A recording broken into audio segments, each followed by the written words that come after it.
Check your body. You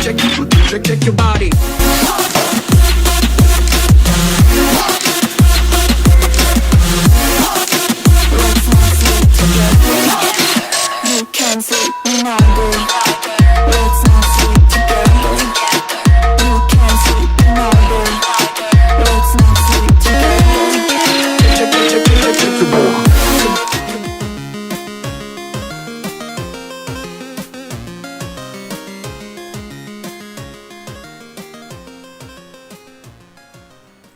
Greetings and salutations. Hello, everyone. Welcome to Gamersledge Podcast, Season 4, Episode 327. We've been practicing social distancing since 2007. I am one of your hosts, Mark, and joining us this week, we have a roll call across the top of the screen. Next to me is, of course, the principal himself, Matt. Hi, Matt. Howdy. And joining us from Eris Chapel, IC, appropriate for this week. And then joining us next to him, with two legendary Pokemon gazing lovingly at each other, it's Mitchell. Howdy. And next to him, no longer the Invisible Man, it's Keegan. Hello. Though the back room decided to go on my shirt instead. His shirt chroma keyed because he's wearing a green shirt. All these problems, man. You should have seen him before, Dave. He looked like the release of Assassin's Creed Unity. Like, no skin, no, just eyeballs and a mouth and a headset. It was pretty creepy, actually. That's awesome. I encouraged him to stay that way, but now you're like Captain Planet. I just want you to know that. And then last but not least, the tired god himself, it's Dave. Yo.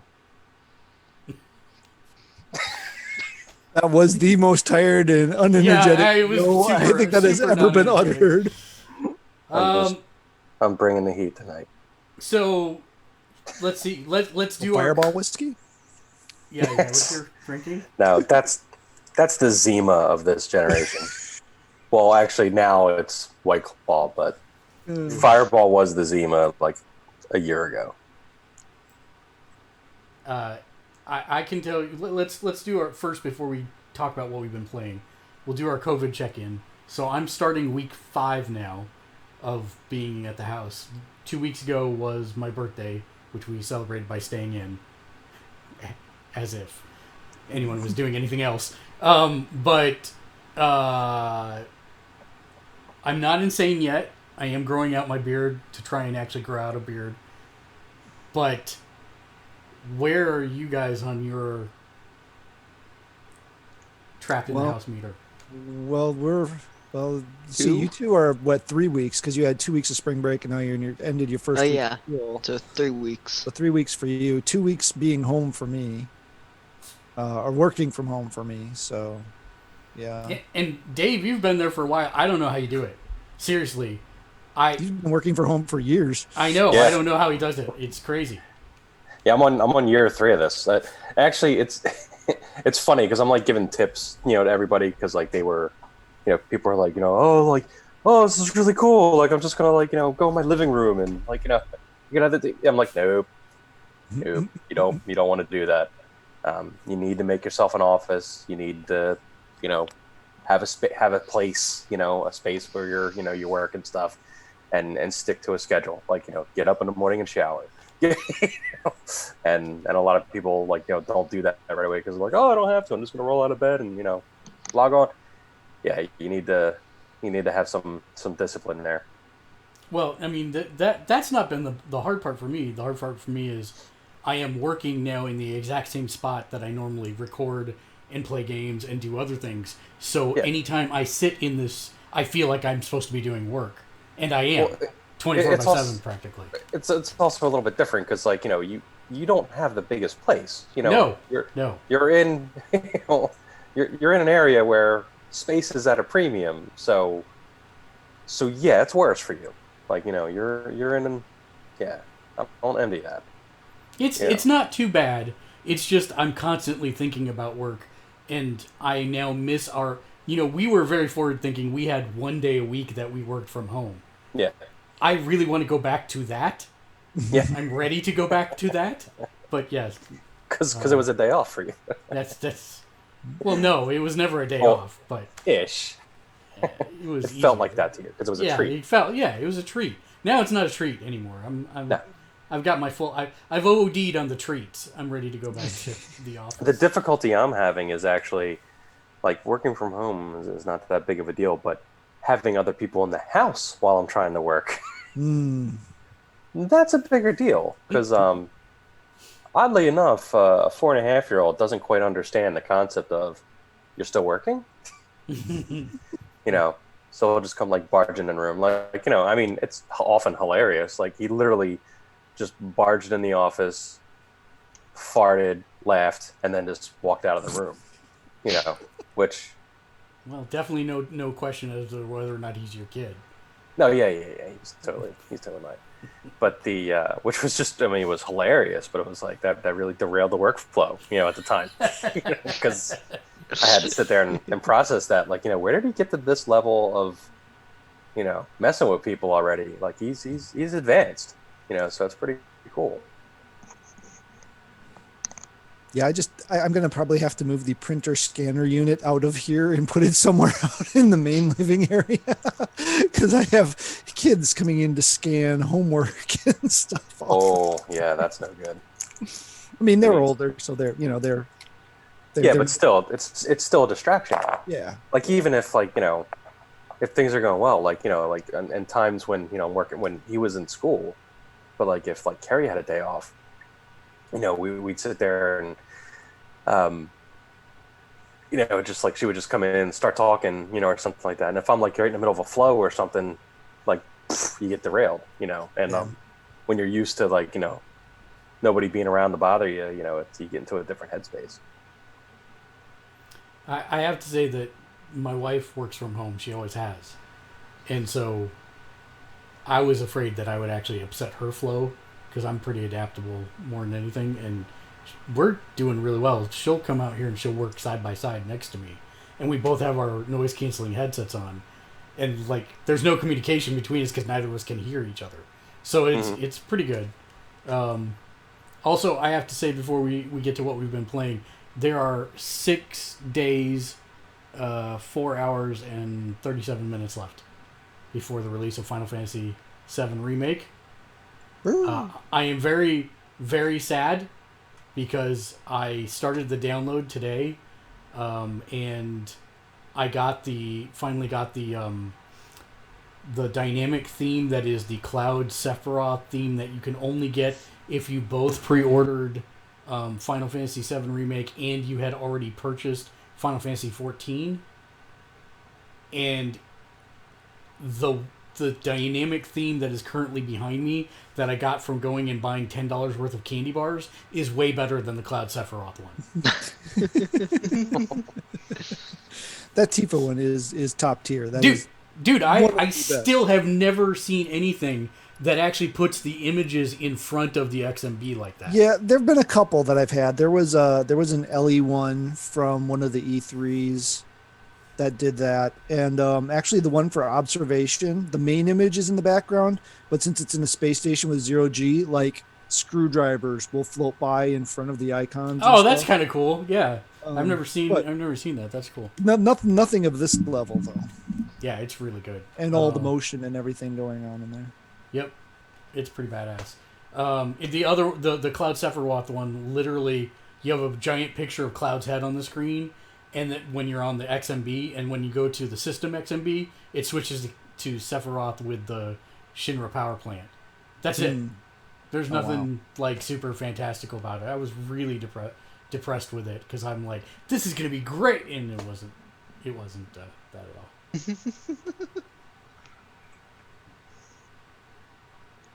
You're on fire. Somebody put him out. Yeah, there you go. All right, let's go around the room and talk about what we've been playing since we met 2 weeks ago on my birthday, which it was my birthday 2 weeks ago. You weren't on that podcast, were you, Dave? That's right, because you were pretending my birthday didn't exist until today. Something like that. Keegan, let's start with you. I think the only thing I played was Kingdom Hearts.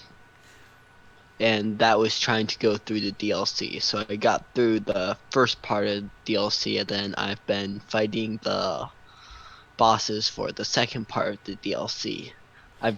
Throughout this week, I've gotten through 3 of them. It's like your cloak. Like we're seeing another dimension inside your cloak.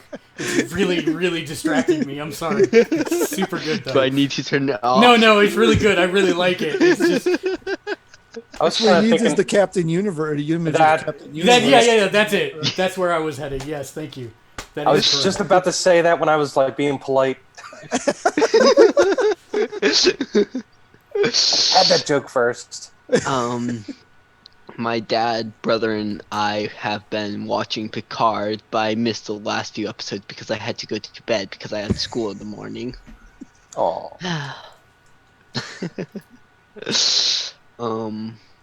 Have I done anything else? Not that I'm aware of. You're spending a lot of time with school. Yeah, school takes time. A lot of time with school. It does? Oh man. I think these are both sides of the spectrum of the answers you don't want to hear from your children. I'm just saying, one is super hardcore obsessing about it, the other one's not even caring. I don't think there's It's also engineering versus lib arts. So, you know. let's easy. Let's go easy on the liberal arts degree. All right. yeah. Yeah.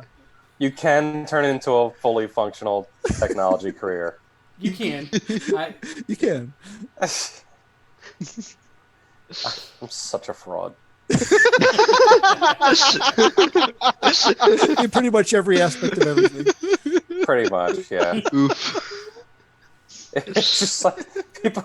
Like I was actually asked on an interview one time, "How the hell did you end up in technology?" And I'm like,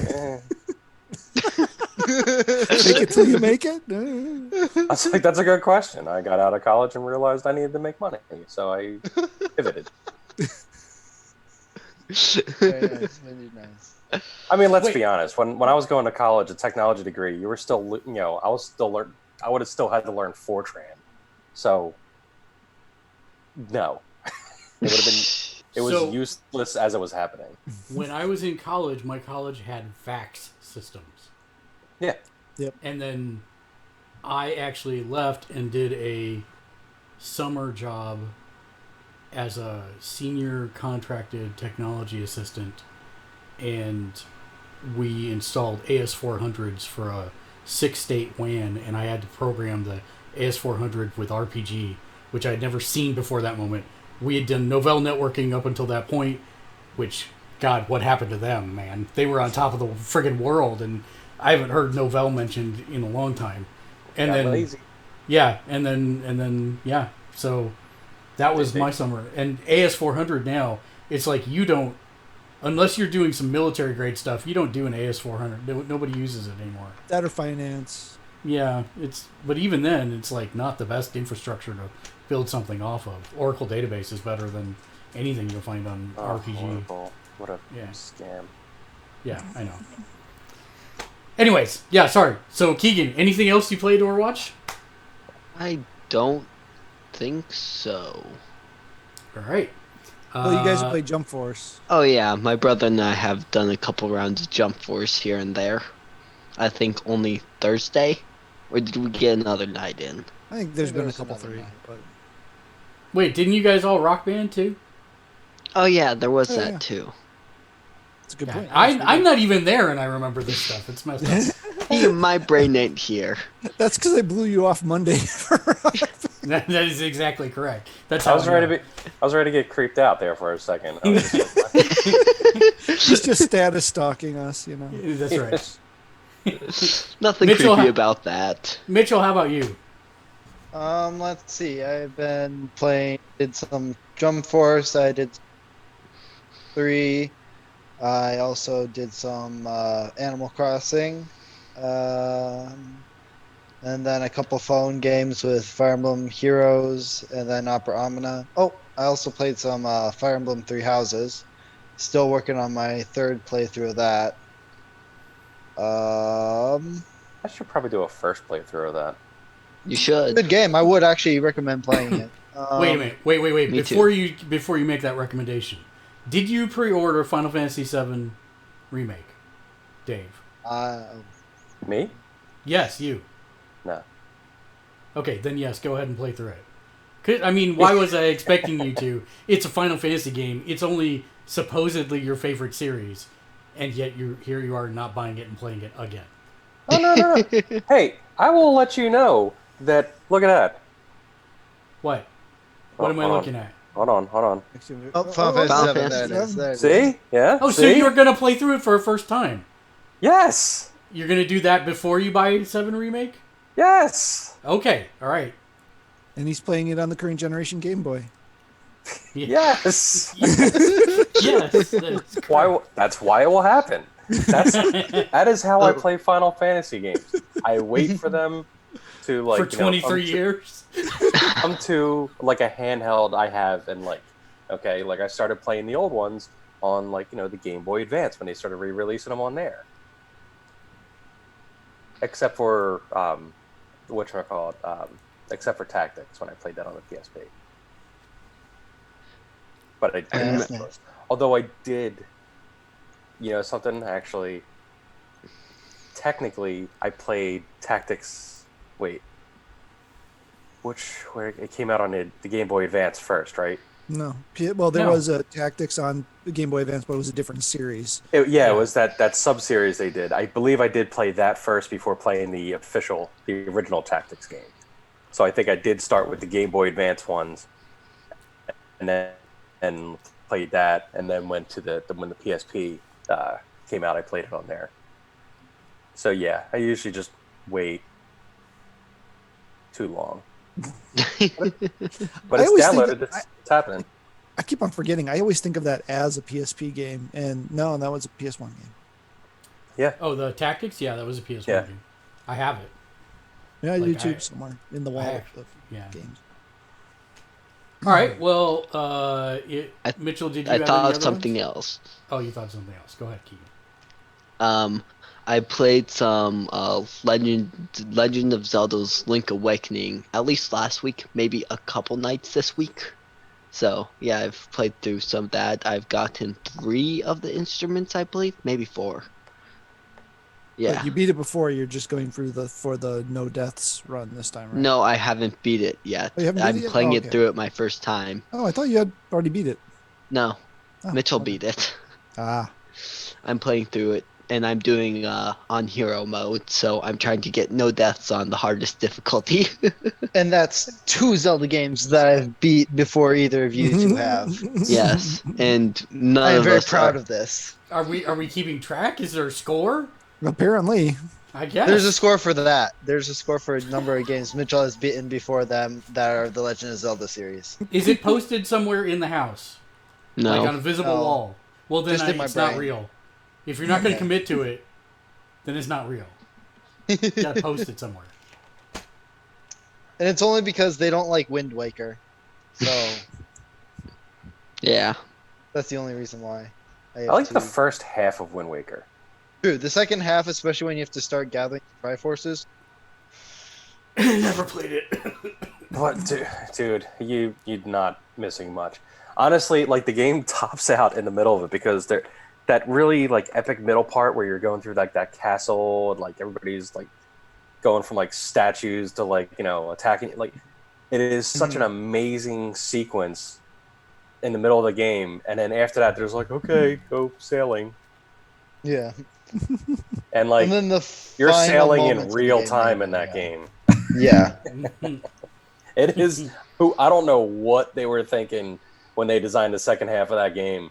I think they were just like, all right, We need more time in this game. Yeah, they're like, I don't think we have another game coming out anytime soon, so let's. Have them sail for 12 hours to find 8 different shards of a Triforce. It just became so boring after that, like such a great sequence that I stopped. I literally stopped in the middle of that game. I'm like, I can't do this anymore.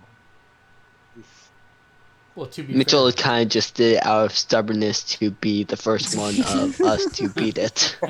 Kind of. It was almost just a spite thing. Like, I want to beat this game now. Though he I'm did going have to. the assistance of technology. I will admit. He's saying you're old, Dave.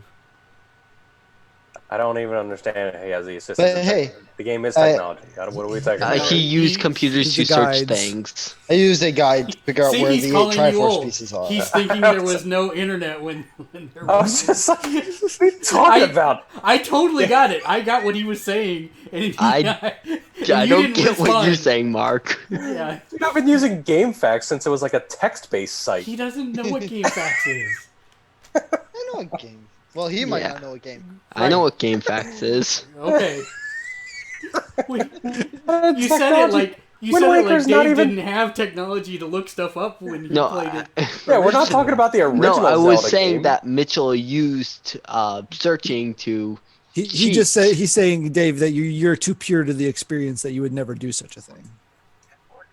Not entirely true, but I deemed it not worth it on that game. Like I've done that before where I've gotten like stuck in a couple things and I was just like, all right, let me look up this one piece. I was like, because I'm just like stuck.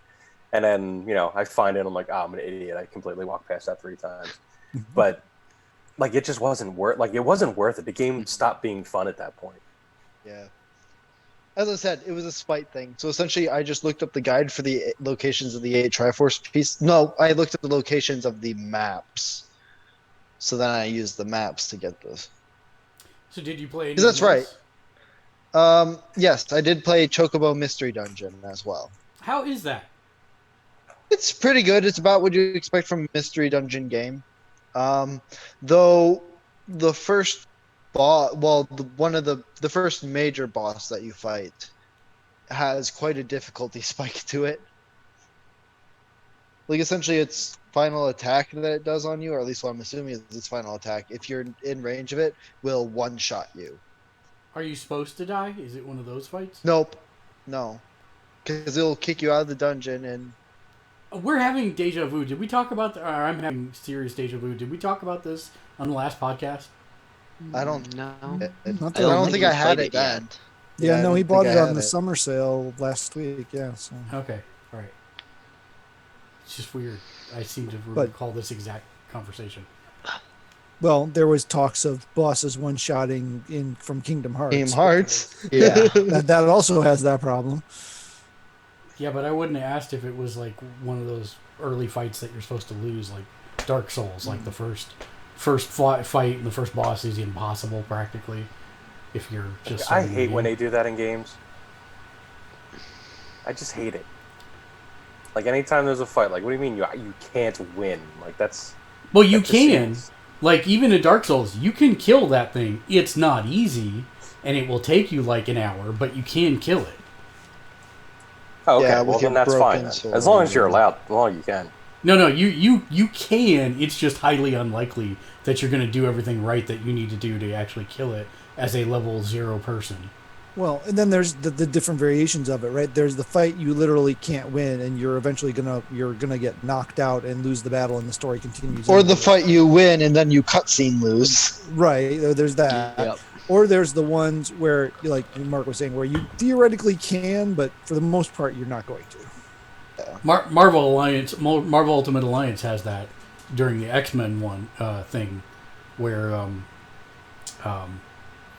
couple members of the Black Order show up, and it doesn't matter whether you kill them or don't kill them, you still lose to them, and the cutscenes are still like they knocked you out, and I'm like, well, that's no fun. But of course, I don't think they envisioned having level 300 in the game when they originally made that. So Yeah, I don't think that the ones that frustrate me are the ones where you lose at the end, and you have the battle's over when you get knocked out. And you've spent a whole bunch of items trying to beat this. And then, you get to the end and you find out, the past condition is losing. So then it's like, do I reload a previous save point and go through that and just die, just let them kill me right off the bat? Or then there's the ones that are insidious where you have to make it to a time. Like you have to survive for so long. So you still have to burn the items and you still lose because it's scripted after a certain amount of time. Anyway, yes. Are you done with your list, Mitchell? Yes, I am done. You've been watching some anime. What have you been watching? Me, I've been watching Black Clover, One Piece, and the same one of those three that I keep listing every week. What's the other one, Key? What am I forgetting? My Hero, Black Clover. I've been watching Tokyo Ghoul again too. Yeah, Yeah. that's the one I was thinking of that you were rewatching. And Then you watched that Beast thing. Oh, Oh yeah, Beastars. Beastars, but that was a while ago. Where is it? Oh, it's not showing up.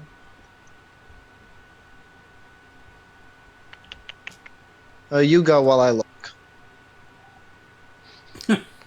It did not like that. You're No, switching between blue and red now.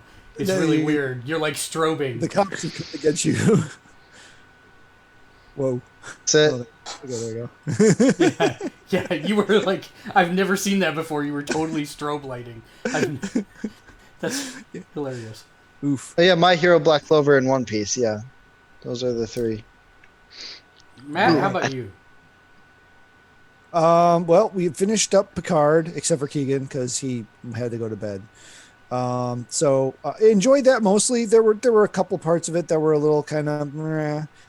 They did a really good job for trying to ride that line of getting to the edge of going grimdark, but not quite falling over the edge of it. It did kind of contrast with some of the more classic campy style characters, though. So it was a little. There were moments where it just didn't. The universe didn't congeal. Not congeal. That's not the right word. Coalesce. Yeah, there you go. That's the one. That's the word. Quite right for me, but overall, and it was totally predictable. I mean, there was no mystery to this thing. You knew exactly where everything was going. But it was still enjoyable. There were a couple things that were that were up in the air. In fact, if anything, like I can't. I'm trying to figure out. I guess how to the say very this ending, almost kind of, but Oh, the very Yeah. ending was like telegraphed from. I don't Well, even know yeah, why they yeah. spent 15 minutes on the scene that they had previously before it, because it's like you'd have to be literally something wrong with you to not see where they were going with that. Yeah, I was waiting for that to turn out that they weren't going to do that, because that would have Yeah. actually been, but then no, because you Yeah. cut away. I'm like, oh, is that the end? Did they actually do? No. Oh, wait, never mind. Here we go. But what Yep. they were going to do with the person who could do the Vulcan mind meld at the end, I thought that was interesting, and then they just basically Yeah. killed that entire thread, so to speak. Yep. That Yeah. it was like, okay, I guess there are no mysteries, but There are a couple of character turns that are rough. interesting. It was Yeah. almost like they planned on having another episode or something and didn't, so they just had to go, okay, we're turning now. I'm actually Oh. surprised that I think the thing that I'm surprised about is I'm surprised Patrick Stewart signed off on this. And I mean that from the fact that we were having this discussion. Next Gen was a ship full of people that were good people doing the right things at all times and trying to keep that honorable expectation. This is a bunch of broken people trying to get back to that place and never quite getting there. And I don't. In ways, it was a redemption arc, and I think he got typecast. I mean, he was Picard for what, 9 years? Yeah. 7 years? Oh my god! Did you ever see that show he did on that Showtime show? Where I know, but he was a giant a-hole, right? Dude, it was amazing. Like he was like kind of like a schlocky news guy on like a 24-hour news channel or something like that. And he actually like one episode he got caught in a scandal, and he was like a hard interviewer. Like he was a real just jerk interviewer. So he decided after this scandal where he got caught with something, that the only person that could interview him was He was him. himself. So he filmed an interview against himself, and he's responding and yelling at himself. Oh my god, it was insane. But he was he was amazing in it. And then really, this is kind of the Logan to X-Men Yeah. kind of treatment. So I mean, to me, to see him doing this really wasn't that that Mhm. odd because it was very much the Xavier Logan kind of treatment. I mean, I guess they can repair what's wrong with the overarching thematic stuff as they move forward. yeah, Right. and I'm not expecting much more than one more season. I mean, he is literally 92 years old, isn't he? No, I don't think 80, he's that old. 89. I He's think up he's there. He's in his 89. 80s. He's up there, but Maybe I don't he's think 89, he's. but he's Stewart. he's up there. But Oh I mean, my God, they got me with the best. 79. is he really Yeah. only 79?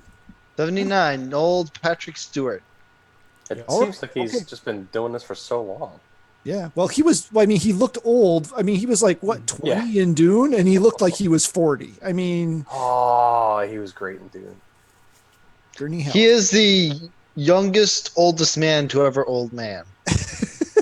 Well, you know, Pretty that was much. the. Was it who was there was some late night show, or maybe it was that British guy, Graham Norton. Maybe it was him, James but somebody- Corbin. No, the guy that's actually BBC kind of show. Oh, okay. Graham Norton. Graham Norton. But literally asked him on an interview if he bathed in the blood of virgins because Nice. he looked like the same age for forever. Well, I'll be interested to see where they go with it. But the best April Fool's thing that I saw on the internet was Screen Rant had a thing up saying that there was going to be a Picard Discovery Season 3 cross cameo. And, I mean, the internet kind of, from what I saw, the Trek internet exploded. Of course, it was an April Fool's joke, and it said it in the actual article. But still, enough people got riled up about it, so hilarious. Wow. Well, that's a natural rollover to my next thing, which is I started Discovery again. The first episode wasn't quite as intolerable the second time as it was the first time. I'm not sure why, but maybe it's just because I knew what was coming. So What a great review. It wasn't quite as intolerable as the last time I tried it. 9 out of 10, Gamersledge.com.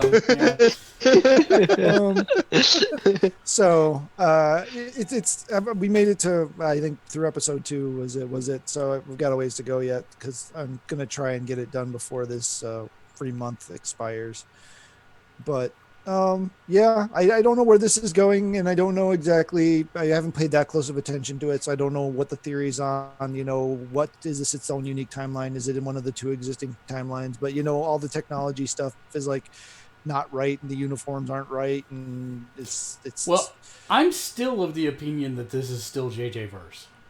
There's nothing to dispute it, other than there are arguments both ways. Is the short answer, and I think I don't think it matters in the end because of how they wrap up season 2. So you've got to get to the end of season 2 for it to make sense. Yeah. I mean, but even technically the Kelvin timeline's only different because of what happened to the USS Kelvin. You're right. Technology level on the Kelvin was also wrong for that point in time too. So Right. yeah. Okay, so yeah, so started Discovery tonight. Literally just finished it moments before the podcast started. We watched Onward, that dropped on Disney Plus I today. gotta watch that. Was it good? It was very good. Yeah. Yeah, it was very good. It's not my Very favorite, nice, wholesome. it's not my favorite Pixar, but it's a really good one. The particle stuff I mean, you know, we talk about things in terms of video games and stuff, but I mean, like the particle effects in that movie are ridiculous. I really would like to see that in HDR whenever I get a TV that's HDR compliant, because I'm pretty sure those lighting effects, as insane as they were in just non-HDR, would be pretty ridiculous in HDR. My only kind of problem is apparently Tom Holland only has one American accent voice. He can't change what his American accent voice sounds like, apparently, so he sounded exactly like Peter Parker. So that was a little distracting because every time he opened his mouth, it was Peter Parker talking. But don't you love Spider-Man? I do, but So then I'm not seeing a problem here. well, no, the only problem is it's distracting because I know that voice as Peter Parker. So when I hear that voice coming out of a blue elf animated thing on the screen, Okay, never mind. Disorientated. It's disorienting just a touch. Whereas Chris Pratt's different enough, it's Chris Pratt-esque, obviously, but it's different enough that I don't immediately see Star-Lord or whatever his name was from Parks and Rec, or the different things he's been. Can't you just say this is part of Into the Spider-Verse? He's a future spider person elf. Right. Yeah, there you go. Right. Yeah, that works. Magic. Magic. Peter Alfred. Yeah. Yeah. Exactly. Magic origins rather than radioactive spider. Oh, you are not far enough into Spider-Man comics. We can talk about that later. Okay. Um, I'm laughing through history right there. Thank you for that, Matt. That's kind of funny, actually. Kind of funny. So also playing Kingdom Hearts 3. However, I am not playing the DLC. I'm playing the base story yet still. I am hoping I'll get that done this week. So when Final Fantasy VII gets here, assuming it gets here on time, that I'll be able to jump into that without having to drop off at least the base story of Kingdom Hearts 3. I tried out the Resident Evil 3 demo, which once you know how to work it is actually really, really short. But yeah, that looks amazing. Plays really well. I haven't really looked at any reviews or anything since it dropped, so I don't know how it's reviewing or how that's going, because I kind of I'm going to buy it eventually, so I don't really care, but so I haven't really followed it. So then did that. I did, and Mark, you may fall out of your chair when you hear this, but I tried out I think it was about a half dozen rounds of Call of Duty Warzone. I'm not going to fall out of my chair. Yeah, I'm not going to fall out of my chair. Oh, okay. We should try games every once in a while, see if they've gotten better. Yeah. As Royales go, that is actually really good. And that's not only because I was actually able to kill things, but the gameplay of Call of Duty translates to that really, really well. I mean, it's the exact same as PUBG. The only difference is that PUBG is in third person rather than first person. Yeah, that's largely true. The armor system is very similar. The weapon, finding the different weapons and the different grades and stuff, it's pretty much straight out of any of those. The gulag is an amazing mechanic, and I'm surprisingly good at it. What is the gulag mechanic? Oh, you don't know about this. The first time you die, instead of dying, you go to the gulag, and you get set up in a one-on-one fight with one weapon and one secondary weapon, like a grenade or a flashbang or forget what the other options are. And it's a one-on-one battle to the death, and you're in this shower bathroom area of the gulag, and you're locked in, and you've got 45 seconds. It's not very long. But yeah, it's pretty quick and brutal. It's usually over way before that. But I think I was in there all 6 times. Every year, if I played 6 rounds, I was in there 6 times, and I think I won 4 out of the 6 times. But then if you win, you get thrown back in. Mm-hmm. So you go back in and you get a second lease on life. The bad part is a lot of the areas are really well picked over at that point. So in terms of finding armor or anything super useful, you're picking up basic weapons and stuff, or if you can find anything. So my takeaway from this, and I just want to make sure I'm hearing you correctly, is that you're good at shanking people in the showers. Sure, we'll go with that. Why not? But then I don't think I ever got Mitchell, you remember I never got really. I think I got top 10 once. Maybe once. Yeah, the one time. And you didn't even make it there personally. No, that was a team. You don't have to. That's the nice part about it. Is you don't have to. Yeah, you don't have to. I know they've introduced solos since I played, so I think you can just go solo now. It doesn't have to team you up. It kept making me the squad leader, which was really frustrating because I'm like, I don't want to be a squad leader. I'm somebody who knows what the hell they're doing to be squad leader, and I'll run support. But I wasn't on headset or anything anyway, so it was basically we all just went one direction and either tried to follow each other or just ran off and did whatever. It looks really good. The weapons are good. Yeah, it was actually rather enjoyable for short bursts. It's not a thing I'd want to do all the time every day, like you're supposed to do to get good at those things. But If you want to team up and play, let me know. okay. And then one day all the screens were occupied, so I grabbed the Switch and I fired up the old SNES emulation, and well, not the one you get for the online access membership thing. And on there is a RPG that I'd never got around to playing called Breath of Fire. And so I started playing Breath of Fire, which is frustratingly old school considering some of the conventions in that game are like NES level conventions. It's like, okay, we're not having to go into the menu to go up and down stairs like you had to in the first couple Dragon Quests. But there are some very frustratingly old school, and the menus are a mess. The menus are just a disaster. But it was developed by Capcom, published by Squaresoft. It's got a pretty decent story so far. It looks good. It has a nice auto battle element to it. So if all you want your characters to do is just mash the enemies, so if you're grinding, instead of going through the menus, which it's 4 button clicks to tell, at minimum 4 button clicks to manually tell any one character to do any one thing. So if you just go over to the auto battle, they'll just whack on the enemies till they're dead. So that's handy when you're running around just grinding, because this is clearly a grinding game. This is the one where I go back to my old school. You run around the opening area until you can kill everything with one hit, and then you progress 5 feet, and then you run around that area until you can kill everything with one hit, and then you go in a dungeon and you find out you can get poisoned really easily, and then you leave the dungeon and go grind around some more so you can buy some more money, so you can go buy the antidotes that you didn't buy before because you figured, well, whatever. That's why I remember that from playing Phantasy Star 3. But it was out of stupidity. And I think I told you this story before, where all the people in the first town were just like, stay away from the fountain. There's like monsters coming out of the fountain. And I'm just like, oh, okay, cool. Like I listened to the people in the village because I just figured they knew what they were talking about. You're supposed to be the rebellious youth. Go against what the man tells you to do.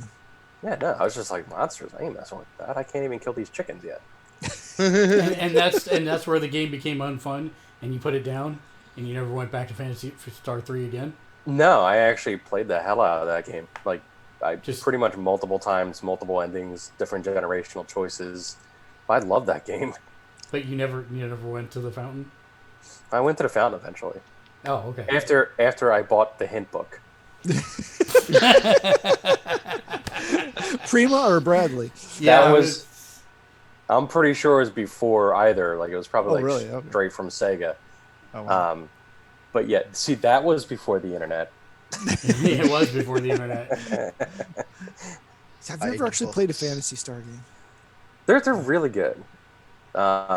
It's a shame because like Phantasy Star 2 had like, I think like better kind of like layout and like it was graphically more. They definitely did a lot more like with the battle scenes and everything. Phantasy Star 3 took a real step back with like the battles. They're relatively boring, looking, but the story was cool and the whole generational thing. Like you played through generations of characters. And then, like, at the end of a thing, there would always be, like, some choice of, like, who your romantic interest would be. And then, boom, next thing you know, you're playing their kid in the next round. Fire So, like, there was always... Fire Emblem. That's exactly where they got... That's exactly where they got it from. Oh, gosh. Fire Emblem was much later. Yes. And it wasn't until Awakening that they did that. Yeah. So it was indeed printed by Sega in 1991. Oh wow! you had to know that, didn't you? I did, because I'm like now I don't know who actually would have published it if it was neither of them. They weren't around yet. Those things that was like back when like the companies used to do it themselves. I guess they 96, 97 I guess would have been when they popped around. Yeah, it was later. But yes, I had to know. I had to know once it was brought up. That was a OCD moment. Did you play anything else, Matt? Nope. At least that's all I have documented. So if I didn't write it down, I didn't play it, I guess. All right, then, Dave. I how about thought you? something else. Oh my What'd you goodness, miss, sir. It was a manga that I've been keeping up with, but like it's been like a year since it updated, so I didn't have any of the. It's a monthly, so it's one per month, but I hadn't been getting any on the app read them on. So last week, all of a sudden, a year's worth of chapters pop up on it, and like, oh, yay! So I read through all those chapters that were available. Nice. I don't think you said what it was. Oh yeah, Yeah. it's Hinawaga Crush, which that one. is the sequel to Akamega Kill. Killing and crushing, man. You're just into all the violence, aren't you? Although Which speaking is of, actually very. Well, they are very violent yeah, series. yeah. But speaking of graphic imprint things, I did also forget this. I've gotten all Don't the way. turn that way. Don't turn that way. It's eating your face. It's really Mouths disturbing. with fire. It looks like one of those the Forgotten or whatever they're called. Doctor Who, the guys with the zappy fingers. Okay. Yeah. Yeah. Oh, just the back of my head, Yeah. not working well with the camera image. Oh, No, it's the front of your head. Actually, it just like you removes Melds your with the entire fire. face. So it's just the chrome of your head. Yeah, keep going, keep going. It's when you turn a little bit. See, it's already taking bit your more. nose, and now you're just gone. It's completely not right. I do not like this. The fire Like consumes Keegan's his was good. face. Keegan's was funny. Yours is not funny. It is very disturbing. here I thought you were just getting on me for looking at Sephiroth's bum. No. Did my face disappear? No, I have the chair. The chair No, protects me. but I finished my stack of Savage Avengers, which actually turns out is pretty kick butt. Conan the Barbarian book, which I Right. did not know going into that, but Oh, yeah, really? it is. Yeah, Yeah. I don't think I saw anything after like issue 3 or whatever. How many issues were in the run? 10, Okay, it is not that 10 much. plus an issue 0. Okay. And then I am 27 of 31 on the Jason Aaron Avengers run. And that's pretty awesome. Not a huge fan of the primary artist on it, but it's fine. Are you picking up Savage Hulk? I have not been. I've been Okay. Immortal Hulk. I mean, that's what I meant. Sorry. Sorry. I sorry. am a bajillion behind though. That's the next stack to get through. Got it. It is amazing though. Everything I've read of it so far is amazing. Al Ewing is doing an amazing job with that. I'm gonna have to pick up the trades. I'm afraid. Or, you could also, they're not that far behind. And by the time we're shipping comics again, they might be caught up on Marvel Universe. True that. Well, then that brings us to you, Dave. If Matt's done. I'm done. That was the quickest Matt ever. Shut up. So I love that he says it. He says it both as like a compliment and a dig at the same time. I'm like, Yeah, that's messed up. that was expertly played. It was well played. All right.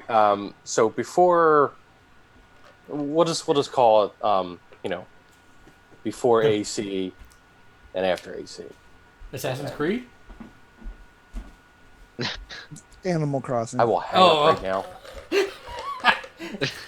It's actually AC and H. Thank you very much. It's just AC, dude. No, it's Everybody Animal knows- Crossing New Horizons. Everybody should know what you're talking about, all right? I'm not an Yeah. acronym guy. It's Animal Crossing. Yeah, Yeah, what I'm makes you playing. an anachronism?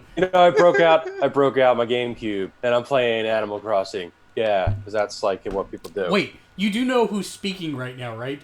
Only the person with every retro handheld in existence ever. If anyone was going to assume that you pulled out an old system to play Animal Crossing, it would be you. Okay, I did break out a DS. See,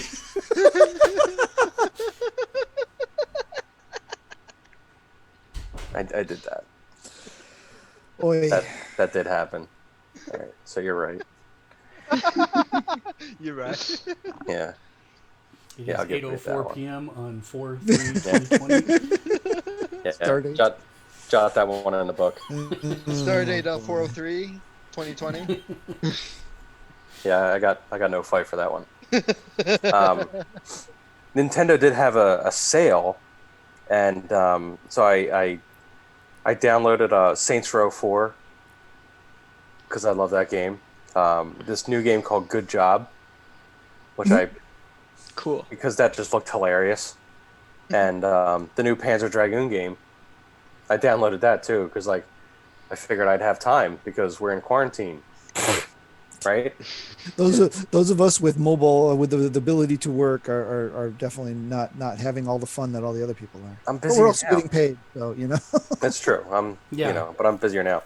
All right, so I was playing Axiom Verge before that happened, and I think that's an awesome game. If you haven't played it, it's literally made by one person. It was like a Metroidvania style game with a lot of cyberpunk, twist kind of, thing. Definitely worth checking out. It's awesome. It's a lot of fun. I haven't played the other ones. I downloaded them. I'm looking at them. The Final Fantasy VII also was downloaded at some point in the past couple weeks. So, because that was, I think, on sale. But And the Panzer Dragoon is in a remake of the original, correct? yeah, it's supposed to be a remake of the original, which I'm very excited for. I love the original games. They're like kind of on rails shooters, Yep. with a really cool story and world behind them. I cannot believe. I'm hoping this is paving the way for them to redo Panzer Dragoon RPG. That is seriously the best RPG that nobody's played. I can probably sell that thing for a few hundred easy. It's a game that like has incredibly high value in the U.S. Because it's just like so few are made.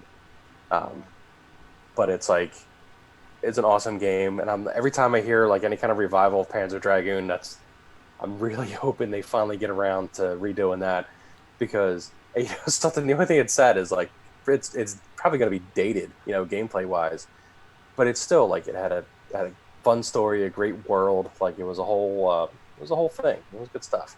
Hey, we're getting a new Paper Mario. You can dream, my friend. But that's Nintendo. I mean, they actually like their fans for the most part. Wow. Except for I wouldn't Mother. go that far. Let's try to play Mother. Like or that's Animal just Crossing. What are you talking about? Well, I'll get to it on my turn. You're playing Animal Crossing right now, aren't you?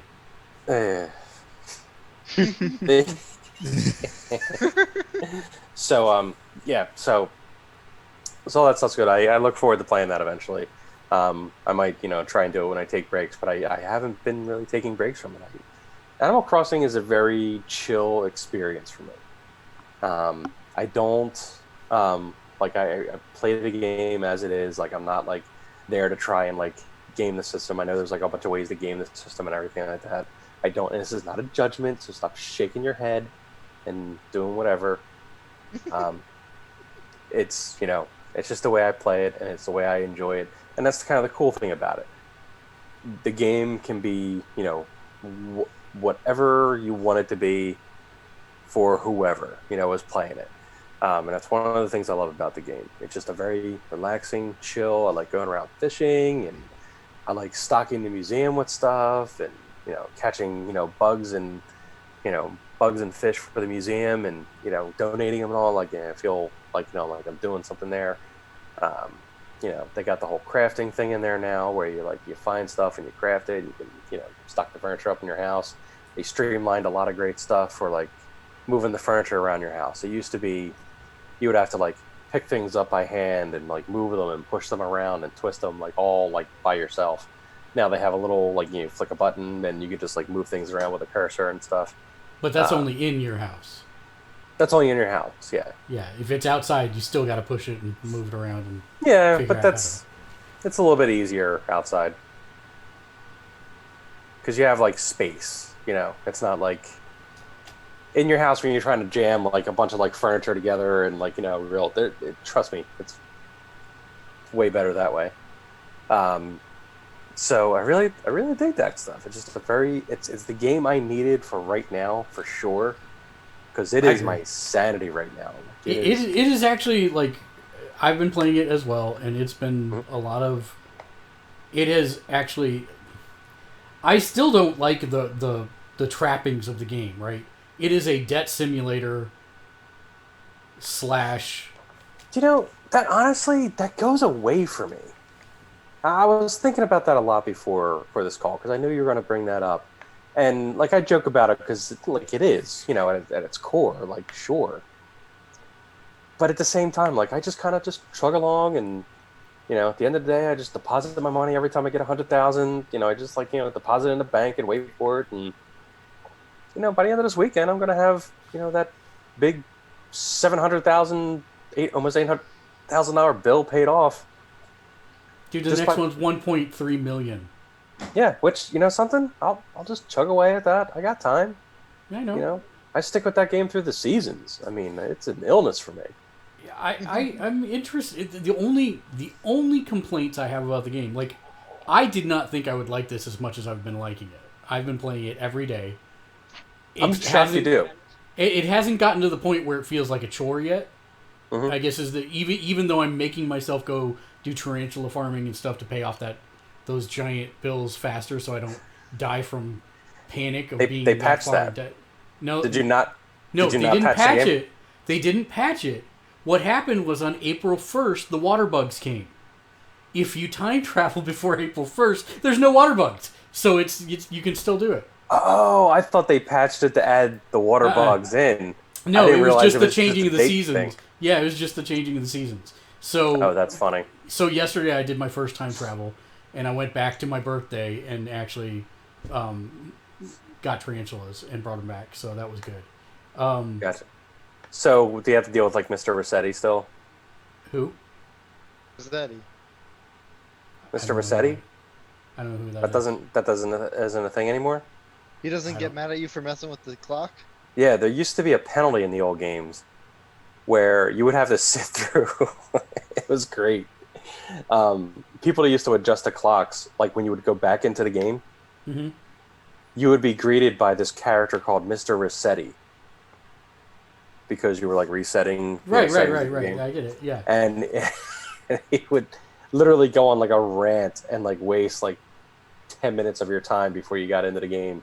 No. Just preaching about how you're not supposed to do that and stuff. No, in fact, it keeps your how when you go to the machine and it gives you the daily bonus, Yeah.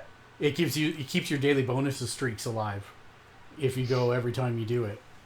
Oh, that's kind of disappointing, to be honest. Yeah, no, so I mean the developers came out in an interview and said, "No, we don't think time travel is cheating. That's the whole reason we haven't built stuff to stop people from doing it." Oh, that's funny because they used to do it because they used to put that stuff in there and annoy people. So I was wondering if I didn't hear anybody talking about that. So I was kind of curious. I was like, did that go away or something? Yeah, It's I weird. guess so because I have no. Yeah, I didn't run into anything or any problems doing it, and I didn't do it like egregiously. I did it to go back to my one day. I looked in the shop to see what was there, and then I went tarantula farming, and then I saved the game, set it back to my date, and then went back and sold, and that's all I've used it for. But I get why people might do it if they want to, speed the construction of their town or something like that. I get it. But Yeah, you see, and it's like if I wanted to get that stuff done faster, I would definitely do all that stuff. But like I just don't I just like going around and fishing and catching stuff and just doing it that way and setting up like orchards of like all foreign fruit. Like I'm now about to the point where I have all the different fruits and I'm going to start like actually like organizing the trees better. So I'm going to start chopping stuff down and reorganizing that. I'll probably do that after the whole. you don't have to chop them down, right? What do you mean? You can just eat a fruit and then use the shovel and take the entire tree. And Oh yeah, but I want to get rid of like most of the native fruit. Oh, I see. So like I'm talking about like replacing Got it. the trees because like what I used to do is just like I would just replace all of the all the native fruit on the island with the stuff that's more high value and just like farm like all the different stuff and just kind of set it up in a nice like easy way to like farm it out and everything. So my only two complaints with the game so far are number one, the UI. Like, did they not have anyone actually sit down and go through the UI to do stuff in this game? What's wrong with the UI? I can only eat one thing at a time. I can only craft one thing at a time. I can only... it takes me 6 pages of conversation to initiate an online game. It's like painful. All right, that's painful. It's super painful, and it's like... I'll give you that. The crafting thing is just like, whatever. It's annoying when you're farming stuff, like when you're doing like the fish bait. Yeah, exactly. Like that one. That one Why would be can't nice there to be have a 10? whole. Yeah. Create 10, create 5, whatever. And That same would be thing nice to for have that. when I go into the store and I want to buy multiples of something. My choices are 1 or 5, and that's it. What happens if I want more than that? I got to keep going through the menu over and over and over again. It's like it just seems like nobody actually tested this from a What do you find player's multiples in the store that much? seeds or wallpapers Okay. or whatever. Yeah, You're buying that many the wallpapers? sometimes. You can just buy like one. Well, but if I want to wallpaper every room in my house in a similar fashion, I have to buy multiples. As you wallpaper in your house. Stop it, Dave. Yeah. All right, what else did you play besides Animal Crossing? Um, Oh, I mean, give it a score. You've had it long enough now. What would you rate it? I mean, there's an emotional score because it's my sanity, which so I'll say 10 because it's like necessary. Like it was actually kind of funny. Like so I'm talking to my therapist, and he was like, "What are you doing to manage your stress?" And I was like, "Well, this great new game came out, and I'm playing that." And he was just like, he looked at me and went, "Animal Crossing." So apparently, I'm not the only one doing this. No. So, like, as far as that's concerned, 10 out of 10. As far as an actual game, it's a tough sell. Like, I don't know how to... I can easily see how people would hate it. I mean, there's no story whatsoever. No, you're just kind of like... No. No, I mean, there's no story. You're Yeah, building if up you're a dead, town, That's the story. You have this like little meta story where you got to get KK Slider, to come to your town. And I thought for a second I thought I was going to game the system because like there was a thing for like an amiibo where you can invite, where you can invite people if you have like the amiibos you can invite specific people to the town. I have the one Animal Crossing amiibo I have is KK Slider, so I was just like, yeah, let's do this and see what happens. And they're like, nope, can't do that. I'm like, oh. So you thought about that. So I don't know how to score this game for like regular people. I mean, I'd probably give it like a 7.9, which sounds low, but I really like the whole online multiplayer is a joke. It's rough. The other thing with like the multiple people in the same house thing, like I didn't understand that because I had 2 different Switches. So like when I installed it for my kid, and he didn't really take to it. Like he goofed around with it for like the first day, and that was it. But so he had his own town, and I thought like my wife makes up her town, it'll be there. I didn't realize that it's 1 island per Switch. What were they thinking? Like that doesn't make any sense. They make such weird decisions. See, that's exactly it. They're just thinking everybody should have one because that's the way it should be. Yeah, but I mean, even like just there are Nintendo games that you accept going online with it once, and then every time you are in the game from that point on forward, if you want to initiate an online thing, you don't have to connect to the internet again every time you do it. So it's like they're not even following their own previous design decision. It's really weird.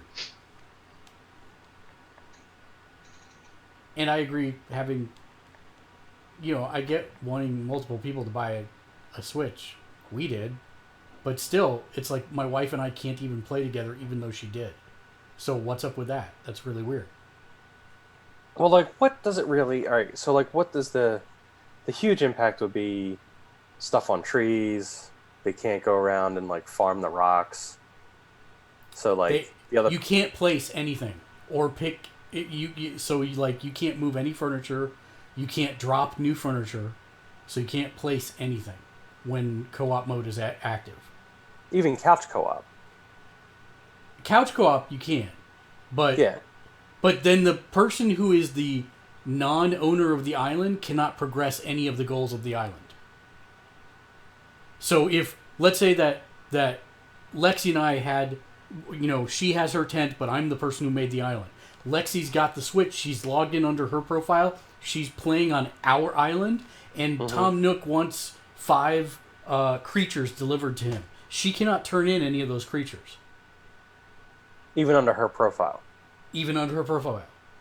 Lame. It's really weird that it's not really co-op. It's coexistence. But the person that is the island owner... Subservient coexistence. Yeah, exactly. It's like, that's not even... The person who's the island owner is the only one who can push those gates forward. So, she couldn't even, get the blueprints for basic tools because she couldn't turn in any of the stuff that Nook wanted in order to give the blueprints for that. So it's really, really, it's really weird for co-op. I hope they do something about it on both multiplayer and local, because it's not right either way.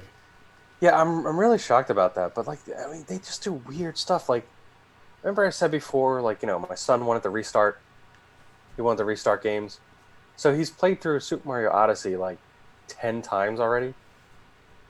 And so he goes in and he knows how to restart, the game save at this point. So he goes in and starts a new game save and starts the game over and plays through the game again.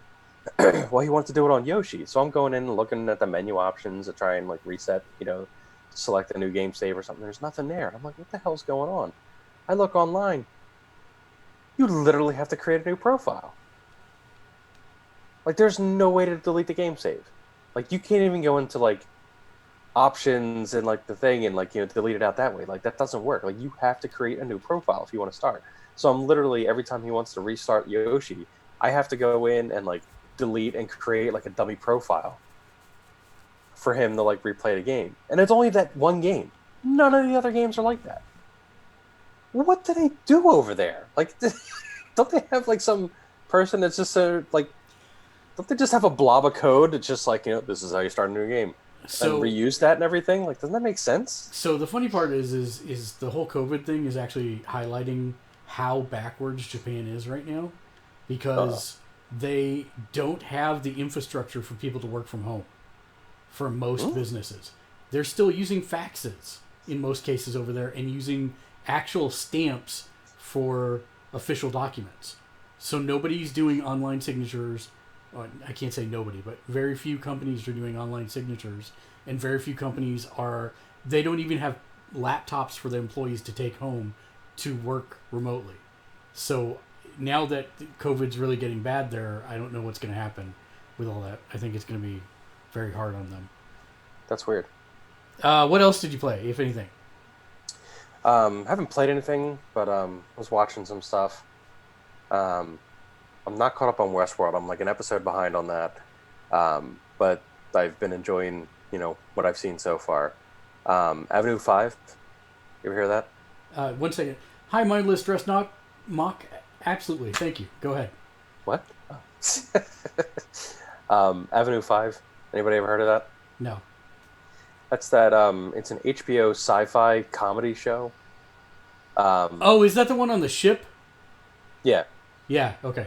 With he played House. Yes. The comedian. Yeah. The British comedian. Hugh Laurie. Hugh Laurie. Thank you. Who is just amazing in the show. His whole character is phenomenal, and I'm not even going to ruin anything about that. I think the show's worth watching. It is a lot of cringe comedy, so I know Matt's probably out. But they do some really fun stuff on the show. Josh Gad is on it. He's really funny. There's just a lot of horrible, obnoxious people. It's that kind. It's like an Always Sunny in Philadelphia in space, kind of, thing. Just where things just go horribly wrong, and then when you think they, no, that's the worst it's gonna get. Nope, 10 times worse next episode. So it's pretty funny. That show ended its season, and it's it was worthwhile. I thought it was good. again, if you like the kind of stuff like Always Sunny in Philadelphia, there's really no redeeming characters on the show. Everybody's horrible in some different way, so that's pretty good. We watched that lion or that Tiger King show. Oh, really? There was all the rage, and that's just like insane. They just the story of that was just like every episode was just like, okay, this gets stupider. That's great. Is it like the greatest show ever made? No. Is it? But it's just like it's it's a good. It's the thing that dropped in the middle of a pandemic where everyone's home and watching Netflix. Exactly. It is such a great distraction because it is just insanity, and the people are just the characters. The characters, they're real life. This is them. They're just insane. You're just like watching, like little details just pop up, and you're just like, "What? Wait, what? Like, that's people live like that." So it was worthwhile. It's quick. It's it's not that much to watch. AEW wrestling. Caught up on that. I'm fascinated that they're continuing with like no crowds. So listen, I know Matt's gonna roll in his chair. Yeah. And the Shinra factory behind him is gonna explode if that's what that is. I can't. That's tell. actually Seventh seventh. Heaven, Evan. Oh, okay, Seventh Heaven. It'll explode too. I know. Sorry, but that match between Marco Stunt and Lance Archer was one of the greatest squash matches that I've ever seen. Yeah, that's even like I was about to say that even their squashes are just like well done. And Matt, so you're aware, Lance Archer is like a 6'7", 290, 300-pound guy who's actually really agile and good. And they put him up against a wrestler who is basically, I think he's 5'1", maybe even 5 foot. He's really short. And Wow. he looks like he's 12. But maybe a $120. Yeah, maybe $120. and it was just like, he's a crowd favorite. Everybody likes him. But, they are really good about not making his offense unbelievable. It's not like he's going to punch somebody and they're going to go down. He's always got to be assisted by the ropes or doing these acrobatic maneuvers in order to get in position to do an attack or whatever. And he got a little bit of offense. But there's this 6'7" guy who's just murdering him for like a minute and a half, 2 minutes. Well, it didn't last long. It's kind of also these little guys. Like it's always great. Like they get this like big flurry of offense and everything, and they're just like wailing away and like doing all these creative moves and like doing all this crazy stuff to try and get some offense on, and then just like that one punch lands. Yeah, it's like and I mean, over. he literally, God, you're like the Spectre. Creepy. You're like the Spectre now. I'm not sure that's better than it was. No, I got it back. Yeah. Why? How did this happen, Keegan? What did you do? I changed it. He changed it. I will say he's no Spike Dudley. No, but he doesn't need to be Spike Dudley because he's Marco Stunt. It's all good. Yeah. Sir. Anything else that you watch? So there was that. We started watching 30 Rock again. Like I wanted to laugh, so I just wanted to like restart 30 Rock. Mm-hmm. Anybody ever watch that show? Nope. Nope. It is brilliant. I mean, I like everything Tina Fey does. So. Yeah, I mean, and she's like, it was her show basically. Yeah. And it is like, I forgot how strong it started. Like usually shows like that are quirky and everything have like awkward starts, and I just completely forgot how strong that series started. It's just the cast is amazing on it. I am actually a huge fan of Tracy Morgan. I think he's hilarious. He's got this like crazy style of comedy that he brings to the show and everything. It's just really good. Everybody's just really awesome on the show. There's like everybody's very diverse on it, and it just works. So like that's a fun one going back to. Catching up on Rick and Morty because that's going to start again soon.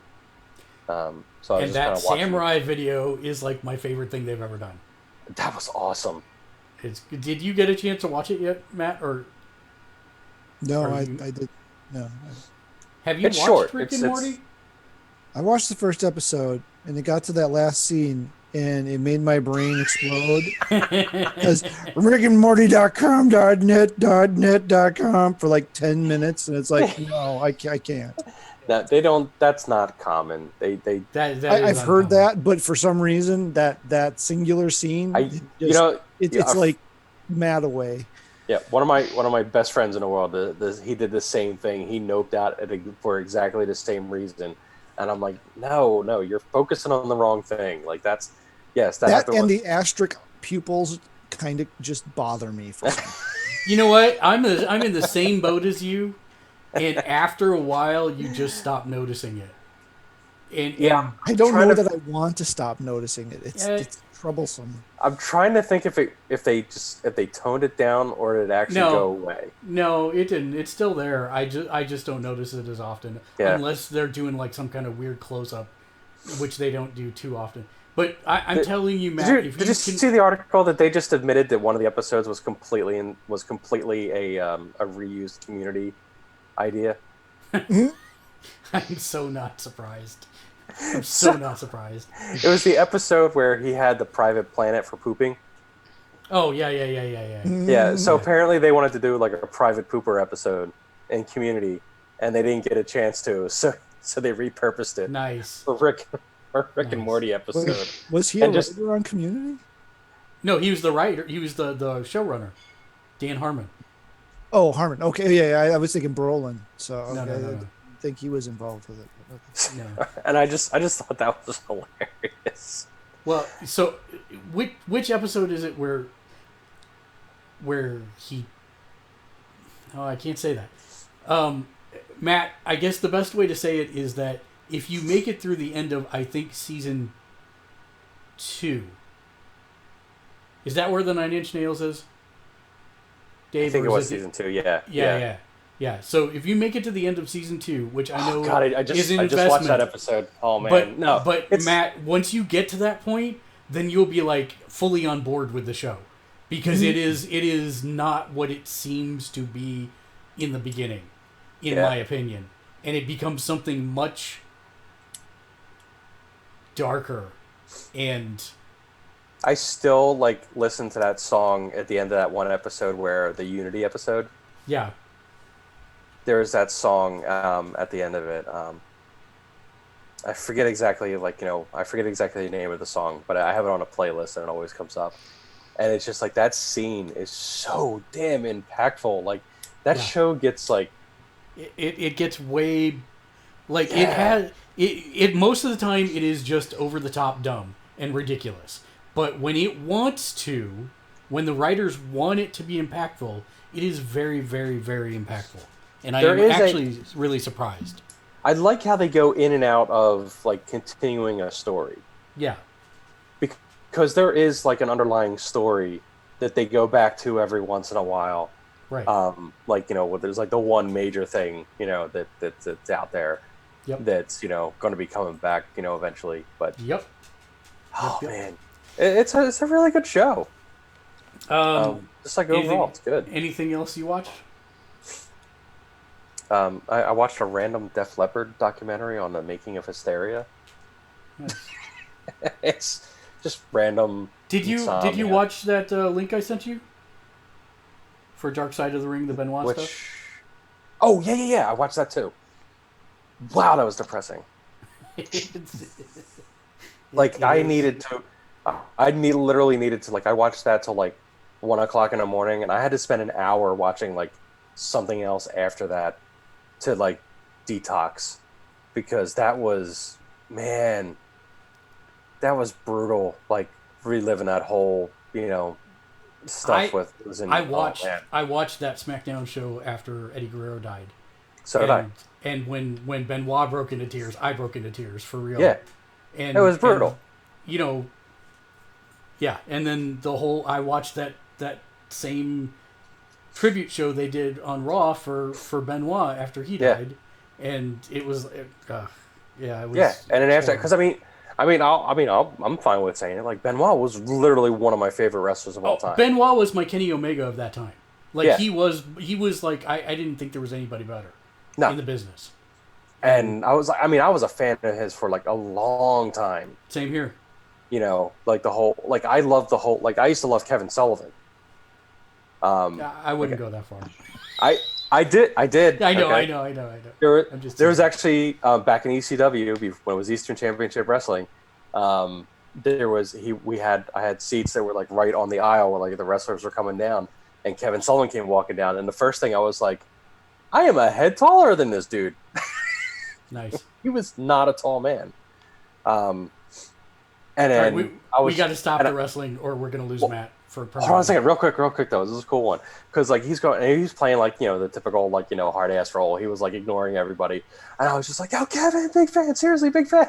Everything. He turned around, turned around, and shook my hand and ignored everybody else. Nice. And it was just awesome. I was Nice. just like, that's the way you do it. Yeah.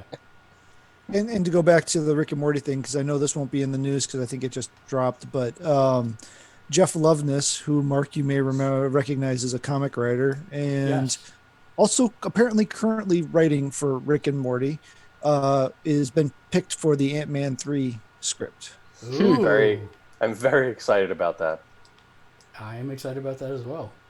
because Which we will see in 2027 or later. Which I do have an article about that for later too. Yeah. Yeah, I know. All right, let me get through my list. Do love the Ant-Man. Sorry, do love the Ant-Man movies. I think they're the unsung heroes of the MCU. They are very good. All right, anything else on your list, Dave? No. Okay. All right. So I played a bunch of Animal Crossing, and I'm still playing Animal Crossing, and I'm actually jonesing to play Animal Crossing. It is not having it is very relaxing. It is very chill, but it's not to the point that it's overwhelming with the list of things that I need to do so far. Yeah. We'll see if it remains that way. Star Trek Online, they are celebrating First Contact Day by doing a new event that is ground-based, which if you've played Star Trek Online, ground-based events are the worst. I suppose I'll play it, but that one is seeming like a They chore even for me. have what do you do in ground-based defense on that? I even know they You have that use in your that game. phases. Oh, yeah. They have... It's away missions, yeah. Yeah, away missions and that's- stuff, basically. That Yeah. sounds awful. It is actually, but it whatever. It's good because right now I have a Iconian gateway that opens a portal into a sun that shoots sun like fusion beams at whatever is nearby. So that's kind of amusing. And then I also have an orbital strike that I call down and it chases people and murders them. So that's fun also. I've been playing Pathfinder Kingmaker because I've got to believe I'm closing in on the end of that game. Eventually, maybe. I don't know. Help me. And then PUBG for April Fools through April 7th is doing a fantasy-based version of their game. And I had to log in to see what that was like. And they taped a unicorn head to the front of a motorcycle and call it your trusty steed. They have 4 classes from you to choose from. A barbarian is basically a melee user with a foam muscle suit on, and the helmet with beer cans. The ranger is a female elf, just a female with a hat that has 2 elf ears on it, and she uses a crossbow. And then the magician, the wizard, is a guy with a flare gun that shoots like rocket launcher rockets. And then they have a paladin, which looks like the Black Knight from Monty Python. And he has a trash can as a lid. And the interesting thing is that all of his attacks, when used on your own teammates, heal them. So he's the healer of the group. And it actually is like a streamlined version of the game because instead of all the weapons and everything, everybody only has one weapon. So what they have is they have crystals that are different colors for the different classes, and you pick up the crystals and use them to upgrade your magic wand or your ring or your necklace, and they do different things. So it's not really like a real fantasy conversion. They've just done it in the confines of their universe, But it's interesting and it's streamlined, and it seems like there's a lot of people having fun with it. I kind of hope they keep it as a permanent thing. And as you complete quests that they have set out, you get gold, which is a currency you only have in this mode. And then you use that to buy like the cosmetic things that you are actually playing in the game, so that you can use it outside of this mode. It's pretty amusing. So that's what they did for April Fool's this year.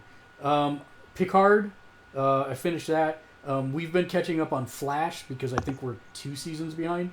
So we're just now finishing the Cicada arc. And does that put me 2 behind? Or am I 3 behind now? No, you might be. Are you 1 at this point? Yeah, I mean, we should have 1 more after this because we started this season. Yeah, so I think we've got 1 more that we need to get through. Yeah, I'm 1 Flash behind. I got 1 on the DVR. Okay. But yeah, it picks up. I thought the Cicada thing dragged on a little bit. It did, but so far That's I'm fine. enjoying it. I got 1 episode left in this season, and we'll be done. I've been watching Letterkenny on my own. Yes. Which is it's one of those things that I think it's catered to this super niche audience, and that audience is anyone who's ever lived in a small town. If you've never lived in a small town, you will not relate to this show at all, in any way, shape, or form. But if you have ever lived in a small town for any amount of time, then this show hits so hard to your gut, even though you have to try and figure out what they're saying half the time. It's fantastic. See, I definitely appreciate the show, even though I've never lived in like that kind of like small town, kind of thing. And I'm not saying this derogatively. You're a geek and you're weird, right? So I think that's a different. You know what it's like to be outside of a social circle. I'm very popular. I'll have you know. I'm not talking about now. I'm talking about when you were growing up. It's oh. But seriously, where are you at in it? I'm still really early in season 1. Oh, okay. I think I've got 3 episodes in, maybe 4. They start doing stuff with like music in the show. Yeah. They're already laying the foundations for that. Yes. Yeah, and it's just like, God, they get really good as they go on. I didn't realize that the guy that plays the preacher, you've seen him, right? Yes. So he's the guy that runs the show. Oh, the showrunner? Yeah, so he's like, the director and everything like that of the show. Nice. I'm like, man, like I think it's like, I forget which season it is. It's like maybe like 4 or 5 or something like that. But it's like, I think it might be the opening episode or something. And there's just like one song, and like the whole use of slow motion and everything they do, like in the, like it gets really good. Like just technically, on a technical level, they get really good at stuff, and they start like really using music well, and just like the joke. Oh man, I love the timing of the jokes and stuff, and just like some of the stuff just comes out of left. I mean, that is a diamond in the rough show right there. It is rough, but I agree, it's diamond in the rough. The unfortunate thing is, apparently when Hulu took it over, they changed up the format of the show for a season, and it really fell off for a season, and then it came back on the last season. Okay. So like the second or the season before they, I guess it's like 8 seasons. Does that sound right?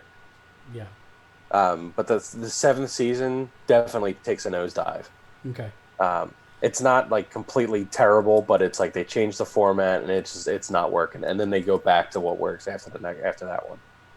I'm caught up on where we're speaking of music. We're watching The Voice, which is interesting because they tape all of them in advance, except for the lives, and there's no way they can do lives now. So either they tape the whole thing, or we're going to get to a couple more episodes and they're just going to have no conclusion to the season. I'm not sure what's going to happen exactly. No.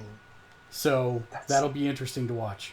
There's a lot of interesting stuff. Who's your favorite so far, Mark? Oh man, I'd have to go back and look.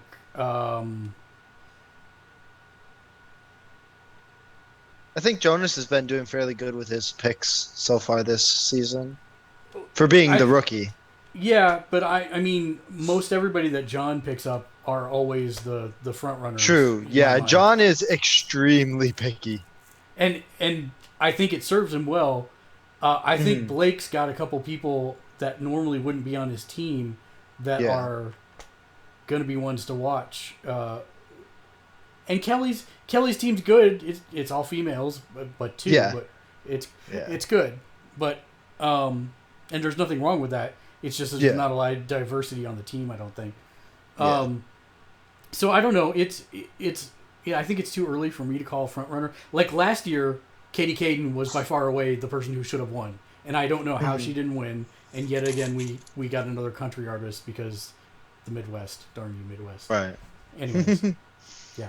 I also watched all the Dark Side of the Ring stuff with Benoit. Started watching some of the other episodes of that show. It's actually really, really, really good. The Macho Man Miss Elizabeth one is one that you're really gonna enjoy, Dave. So make sure- I was thinking of going after that one next. It's really good. Really, I'm really good. interested in the Bruiser Brody story for some reason. Oh, that was super great because I didn't know a lot about Bruiser Brody, and so Yeah. that was like an introduction to me. And the way that he was murdered was definitely, Messed up. yeah, messed up and weird, and Yeah, yeah. that's a weird story right there. Yeah, so I'm interested in doing all these. Benoit was the one Benoit 1 was the season 1 cliffhanger, and then Benoit 2 was the season 2 starter. Episode 2, which is going to be near and dear to your heart, is New Jack. Oh, wow. So it's all about New Jack and the whole controversy about The kid. the kid, and yeah, so But that wasn't his fault. dude, kind of, because he's a kind of a dick, but whatever. Well, yeah, but I mean... yeah. Let's not get into it. Matt's really going to start boycotting the show. All right. So that being said, let's talk about the news. There's not a ton of it. Well, I mean, depends how you look at it. There's lots of cancellations, but there's not a ton of actual news going on. Let me see if I can even find where I... Oh, did I accidentally close it? Yes, I did. Twitter.com/Gamersledge. If you want to follow us, our news feed, let me... Oh, I got one that's probably not covered because it's kind of like rumor, but I would think it's an interesting conversation. Have you seen these rumors that people are trying to spread that the PS5 architecture is borked and they're going back and trying to redo it to be more like the... I'm going to ask this legitimately. Don't troll me. Yeah. Did you look in the chat before you said that? No. Why was that in there? It's totally in the chat. Like, I put it in the chat like a couple hours ago. Oh, crap. It isn't in the newsfeed though, so you're right on that. You're right. It's not in the newsfeed because I didn't think it was. There's no 100% confirmed sources, only hearsay from other developers. But even is it? Like, I'm wondering if it smells like a misinformation campaign. It does. And I'm like, but also like... Yeah, but also Sony's track record. Right? And like so every other, they like, mess up. Yep. And this is the mess up one for them. And it's So like, why haven't they released any information on the platform other than the projected specs? Why haven't we seen it? Why haven't they shown us something running on it?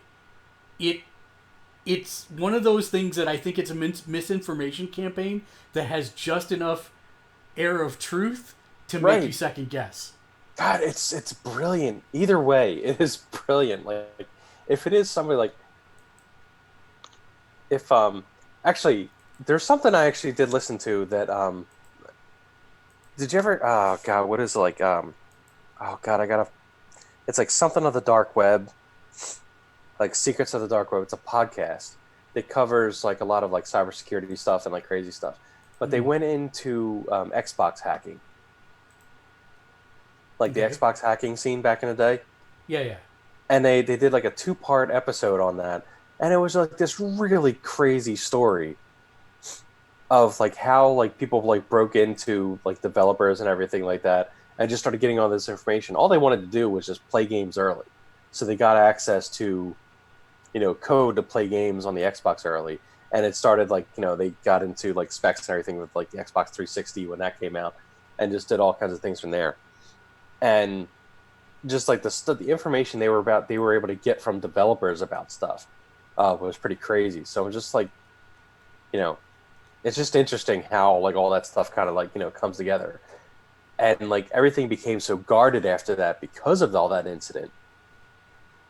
And I'm wondering, like, is this just like a big misinformation campaign, or is this like really a thing? Because nobody will go on record saying that because nobody wants to piss everybody off. And it's just like and since we don't know, like it's gonna be interesting. I forgot to mention this weekend I am doing the unthinkable. I have ordered the WWE Network, and I am watching both days of Trainwreck WrestleMania that should not be being done with no people in an arena, and has been pre-taped, and they exposed someone who is recovering from leukemia to the possibility of actually contracting COVID. Why did they do that? Why are they holding this show? It's like WWE's like biggest and most important show of the year, and instead of postponing it till after all this is over, they're pushing forward the decision to do it. It's so bad that, and Matt, I think even you can appreciate this. They have a tag team championship match, ladder match, in which only one person from each team is going to be represented because one of the people got sick. So it's a match to win the tag team championship where you only have one person from each tag team represented in the match. Why? Why not make it a number one contenders match with the two healthy tag teams to go at a later... Why are they even doing this? It's a train wreck. I've got to watch it. I've got to see this. So that's really... And what's worse is... I don't want to get too far into this, but it's very interesting from a business perspective. There were two people, Michelle and George. They started the WWE Network. It drove revenue to the company because you're getting recurring subscription and everything. Vince, the guy who owns WWE, didn't want to put the pay-per-views on the network without a 6-month commitment to anybody that signed up. That's not realistic. That's not how apps work. And so they didn't do that. And so now, earlier this year, he fired those two people. And so they are trying now to drive everyone that wants to watch WrestleMania to actually buy the pay-per-view for $60 to get the 2 nights.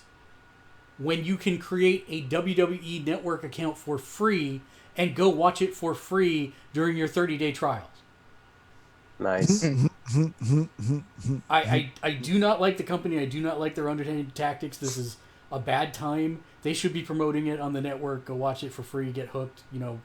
Buy WrestleMania. That way. Yeah, like get people into it. Like, I mean, what's the cost going to be? He doesn't want the network. Vince doesn't want the network, and so by next year, I can guarantee that WrestleMania will not be on the network again. Why wouldn't he want that? You would think that because if he can sell a ton of them at $60 versus whatever 1 million people are on the network at $10 a month. But like, what's he gonna do with all the archive footage? Like, I mean, that just seems like a no. I'm not saying he doesn't want the archive stuff on there.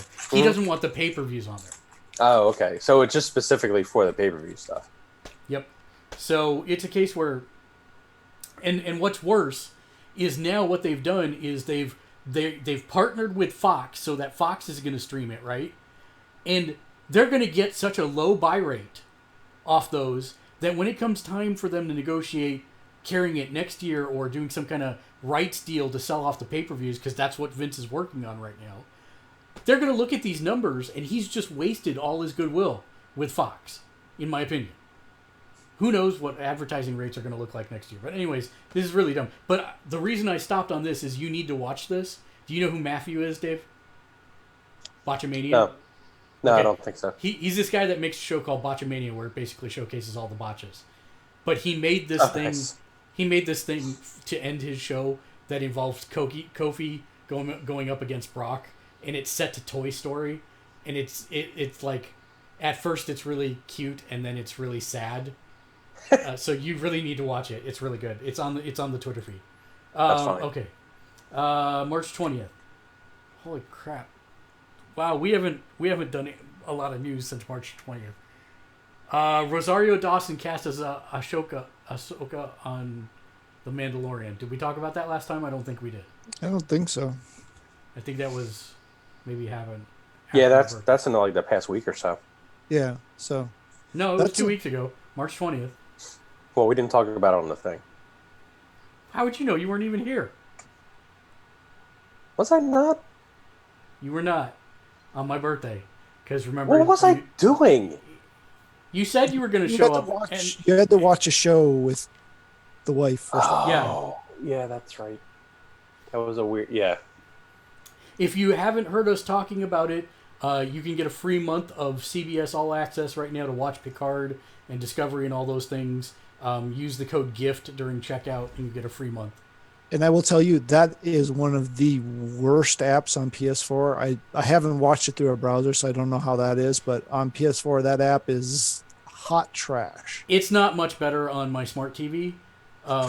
The other show that I will recommend off of it, because we do watch that one often, is Bull, which is about juries and trial science stuff. It's pretty interesting. It's actually based on Dr. Phil. Did you know that?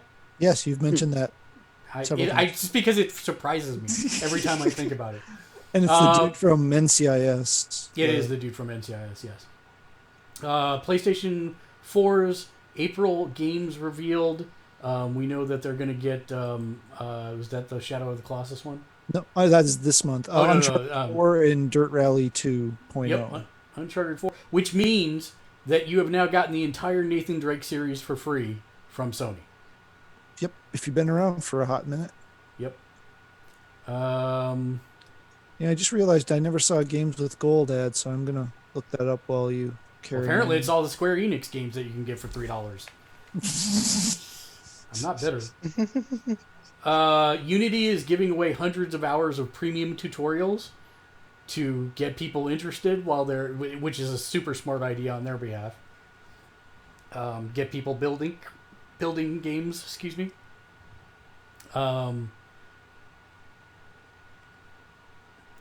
Marvel Ultimate Alliance 3 increased their level cap from 200 to 300, and then also gave us the Fantastic Four and Doctor Doom as playable characters. Doom Eternal had the best launch in franchise history.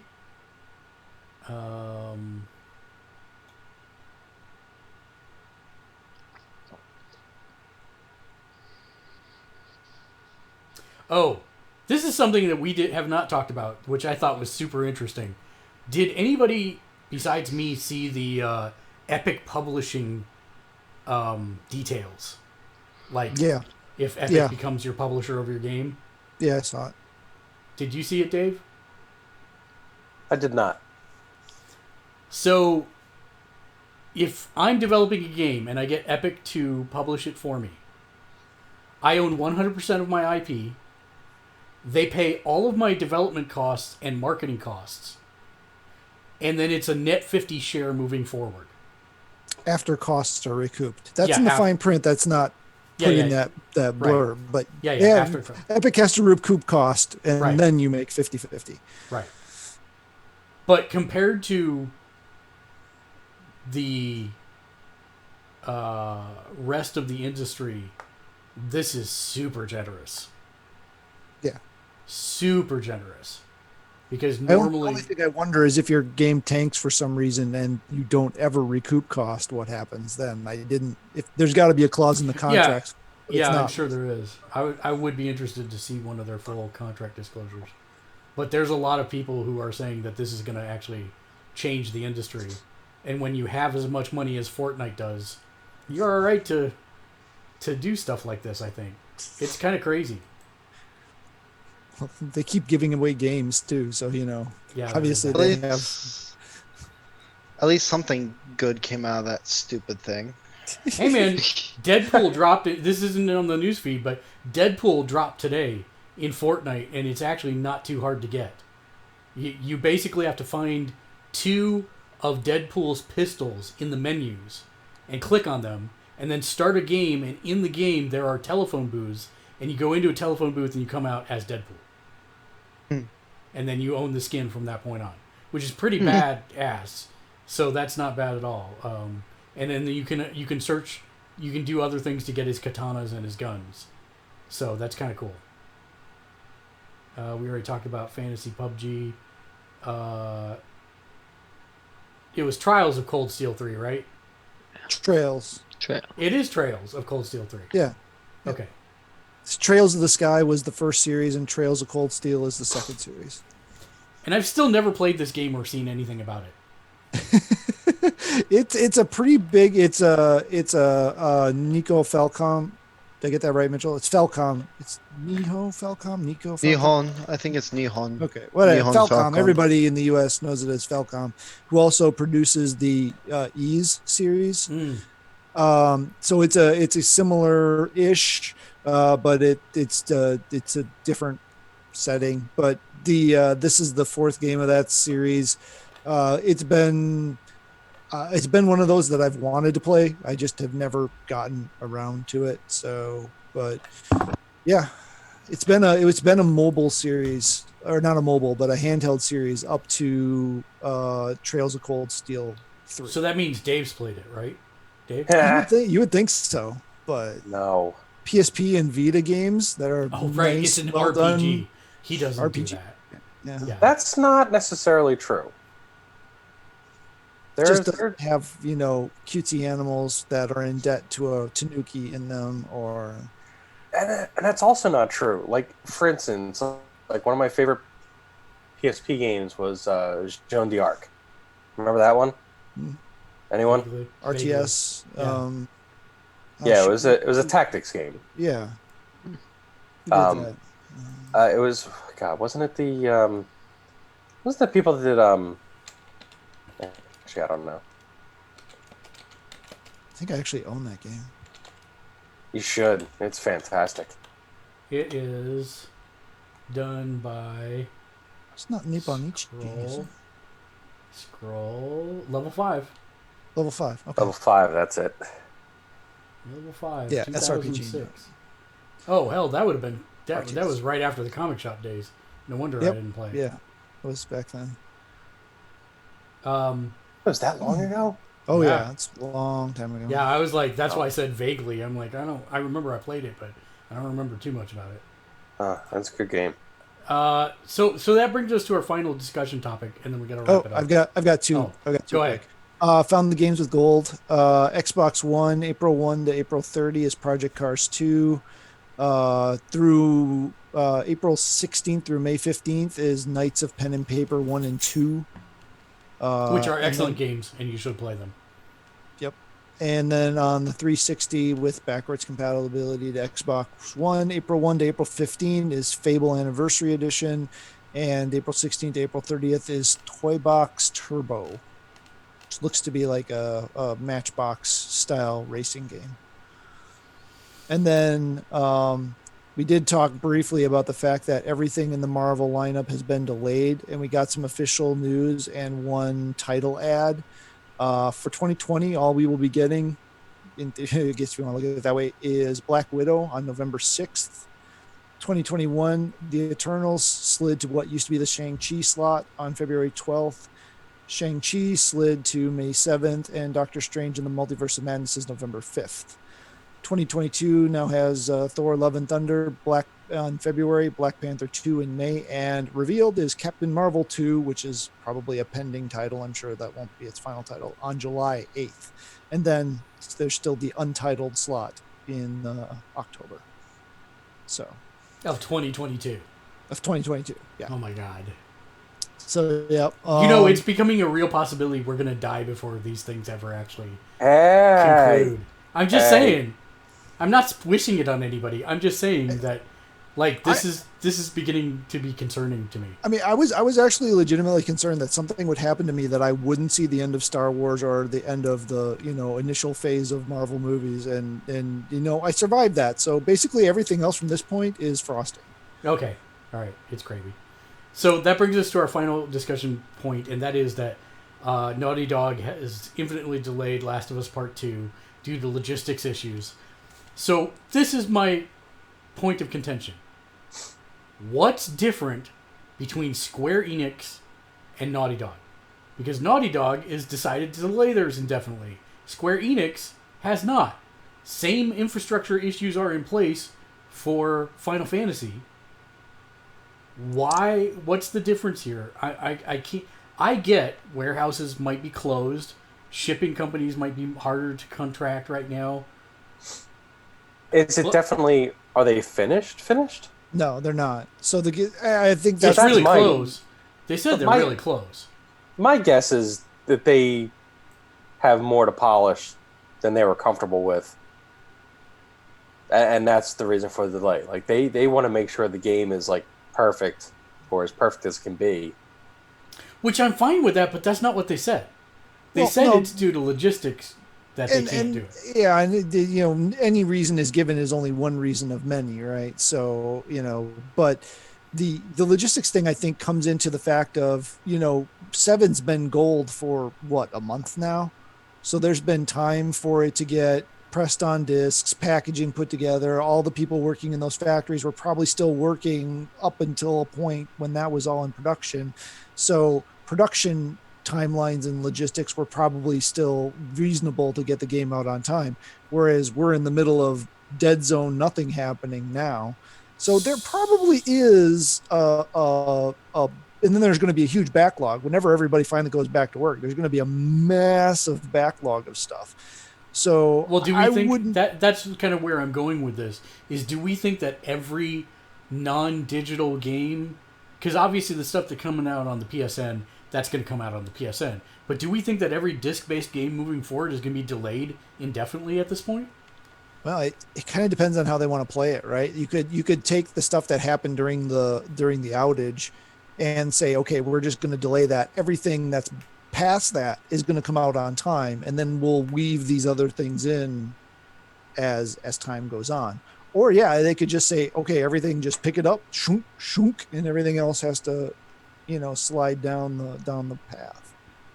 I mean, something's going to come out post PS5 if PS5 comes out this year, right? I mean, at some point, Right. Ghost or this is going to come out after PS5 launch, if assuming that happens. Well, see, and that's kind of also where I'm going is if they're going to do this chunk, like you said, doesn't that mean they should really push back, assuming that there are no design problems, no heating problems, no faulty unit problems that we were all discussing earlier? Assuming that's not true, doesn't that mean they should really kind of think about pushing the PS5 release back, not for them, but for their actual developers, so that they have time to shine during the holiday season? I think you can make the marketing case with the backwards compatibility, sideways compatibility, That's which is true. another thing. I That's don't true. remember if we talked about the fact that there was an additional. Did that come out after or before last time we recorded, where they clarified on the whole backwards compatibility thing? We From clarified those- on that last time, Okay. Yeah. I believe. Okay. Couldn't remember. But, so I think there's ways to market that and to package that and make it work.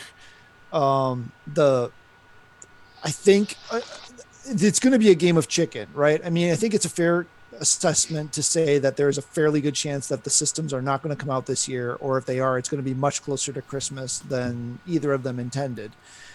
But it's going to be a giant game of chicken because nobody's going to want to be the one to go first, right?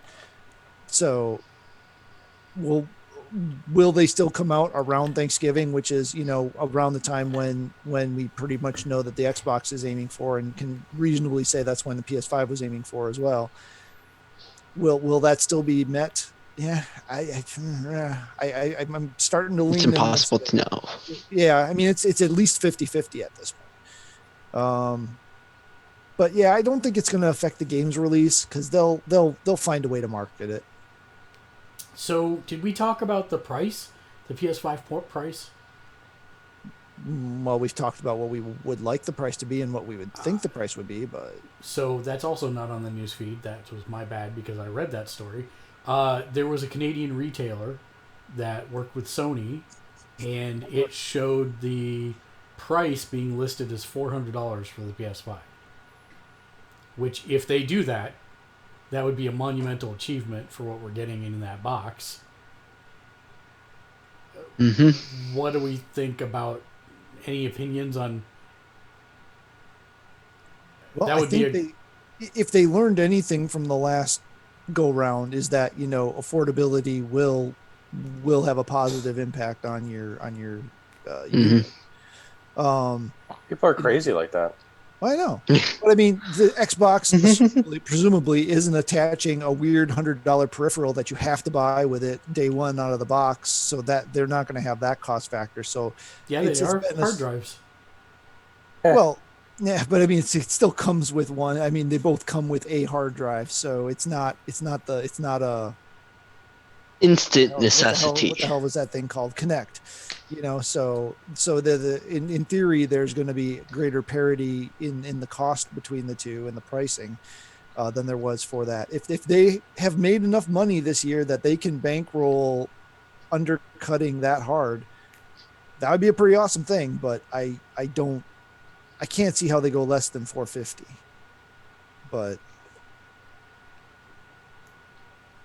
What is that noise? who is in at the a background? dentist office? Yeah, I was just gonna say somebody has got a dentist drill running. Going and catching my phone. No, that's No, not it. no, It's it's more not like this. whirring in the background. Yeah. Somebody's fan running on high.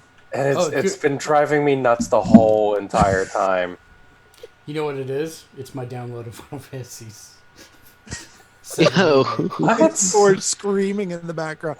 You can put it into rest mode and it'll still download, and the fan. Yeah, doesn't but I run wanted like to a- watch the progress, and yeah. Oh my lord! Give me a second. Wow. Hold on, I gotta turn it on so I can see it to turn it off. There we go. I don't know why it's running so hot if it's just downloading, but Yeah, because downloading is taxing for that thing, and it's really annoying. It is. It truly is. Turning the thing on is taxing for it. I have one other complaint about Animal Crossing is that now it screws me up every time I use the PlayStation controller because I'm hitting circle to confirm everything.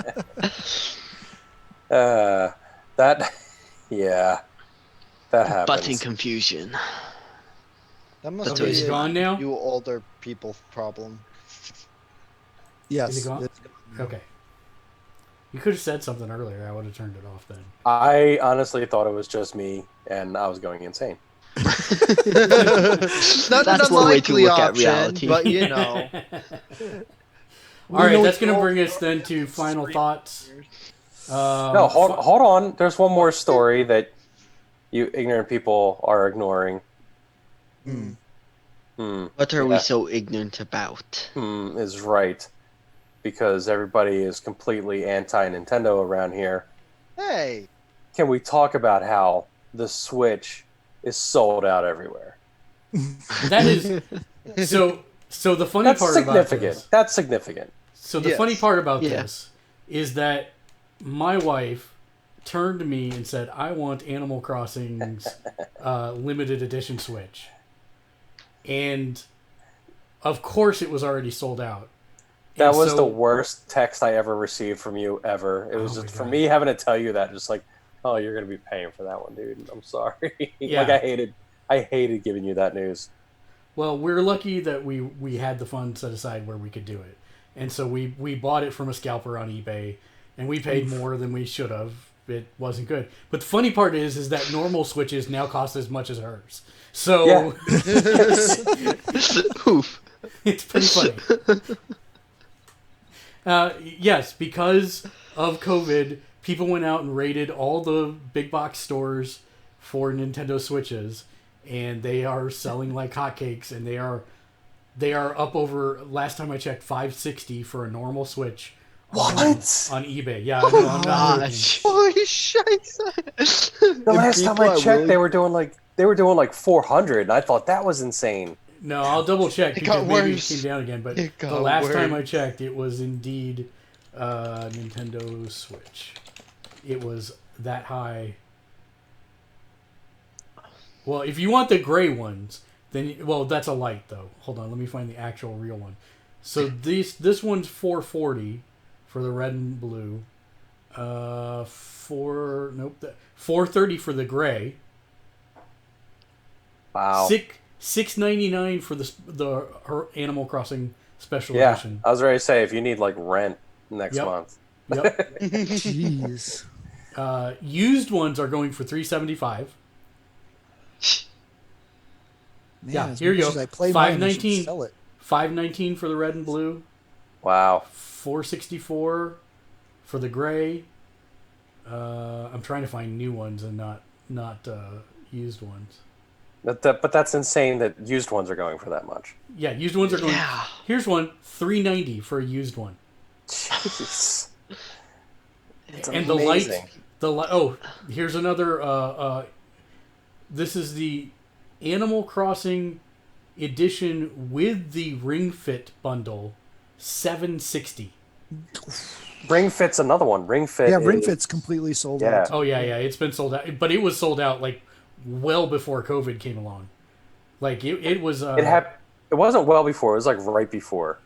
I think they just had really low print run on it, and they did not anticipate the demand that it had. Good God. Yeah, no, there's no cheap Nintendo Switches. Oof. On How eBay. much is Ring Fit going for by itself? Because I have What? one sealed in the box that I haven't opened yet. Dude, But I really? need to because I am getting fat, like really fat, Ring Fit. like fatter than I already was, which is not good. Oof. Yeah, exactly. So let me. Holy crap, dude! $326. What? What? For just the game? So and the this squeezy guy, thing. this person has sold 18 of them. They have one left for $326.99. Wow. This one's. Boy. This one is the same thing for $319.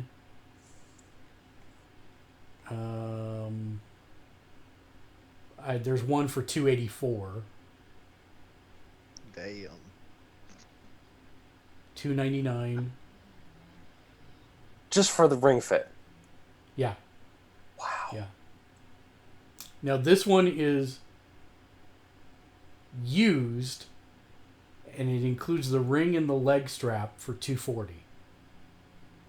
Wow. Used. Used. What is it? Yeah. What was it when you bought it? Was it what? Was it like 120? No, not even. I think it was like 80. Oh, really? Yeah, I think it was Yeah. like 80. Dang. Like Yeah, I know yeah. I didn't. I definitely didn't spend. Yeah, I definitely didn't spend more than 80 on it. Yeah, $309, $299, $300, $269, $285, $305. Gosh. It's Yeah. at the very least 3 times its original price then. Yep. Did you hear about the glitch in Animal Crossing that I think they might have just patched today? Which one? The one where it prevents balloons from flying overhead if you get like 300 balloons. If you get the achievement for that. Oh, Interesting.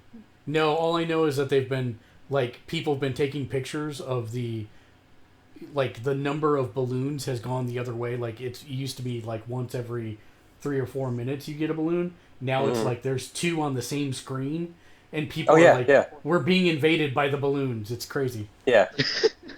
Dang egg balloons. Yeah. I want the actual cherry blossom stuff, but all I get are egg balloons. So screw you, egg balloons. Which can you trade do-it-yourself cards? You can't do that. Yes, I if think you you can don't, if you don't read them. if you don't read them, you can trade them. Well, yeah, but I need to read them. Oh, and that's another. I'm sorry. I'm sidetracked for just one moment. That's another issue I have is that if I want to send stuff to, like, Matt, I can only send 2 things per day unless I time travel. So Oh wow. my wife, for example, I bought her an outfit that I saw on sale at the shop so that she'd have this cool outfit that she doesn't even know about yet. And it's 4 pieces. And I went to go mail her 4 pieces to her, and I got through the headpiece and the dress, and then it said, "Oh, you've already sent 2 pieces to her today. Why don't you come back tomorrow?" No. Not for nothing. Not for nothing, but why you mail it anyway? That costs money. And all you have to do is just drop it in front of them. Yeah, except that she hasn't played recently. She's not going to play till tomorrow, so I wanted to surprise her with it. But Then put it in her house. no. When She's she's got not her own playing. world on her own Switch. Oh, that's right. That's right. So I can't do that. So that's why I was mailing it to her. but I had to Well- time travel so that I could send well- her the other 2 pieces. But if she hasn't played in a while, just send it to her over 2 days. He has to remember and have the motivation to do that over 2 days. What Matt said. Yes. Okay. I That realized takes a that lot after. of willpower. That's why I trailed off when I said it, because I realized who I was talking to. That's going to bring us to final thoughts then. Let's start with Mitchell. Mitchell, final thoughts. Final Fantasy VII. Really looking forward to that coming out soon. Speaking of, I should mention that we will be streaming it at 9 p.m. Pacific. What is that? Midnight Eastern on Thursday. We will be streaming it until I can no longer stay awake, which will probably be very late at night. And then we'll be streaming it all of Friday as well. So you will be able to see a lot of that. Maybe I might even... Are you taking the day off, Matt, or not? Probably not. Okay. Well, maybe on Thursday night, if you're awake at 11 p.m., I may see if you want to play it separately together for the stream. Okay. If my copy comes by then. Oh, right. Oh, that's going to suck, because if it doesn't, then you're not going to want to do anything. So, okay, I got it. Hence the not taking the day off, because Right. Got it. And Dave is not even getting it, so I'm not going to ask him. Yeah, that's not happening. Don't worry about that. Right. All right, so Keegan, final thoughts. Switches have gotten expensive.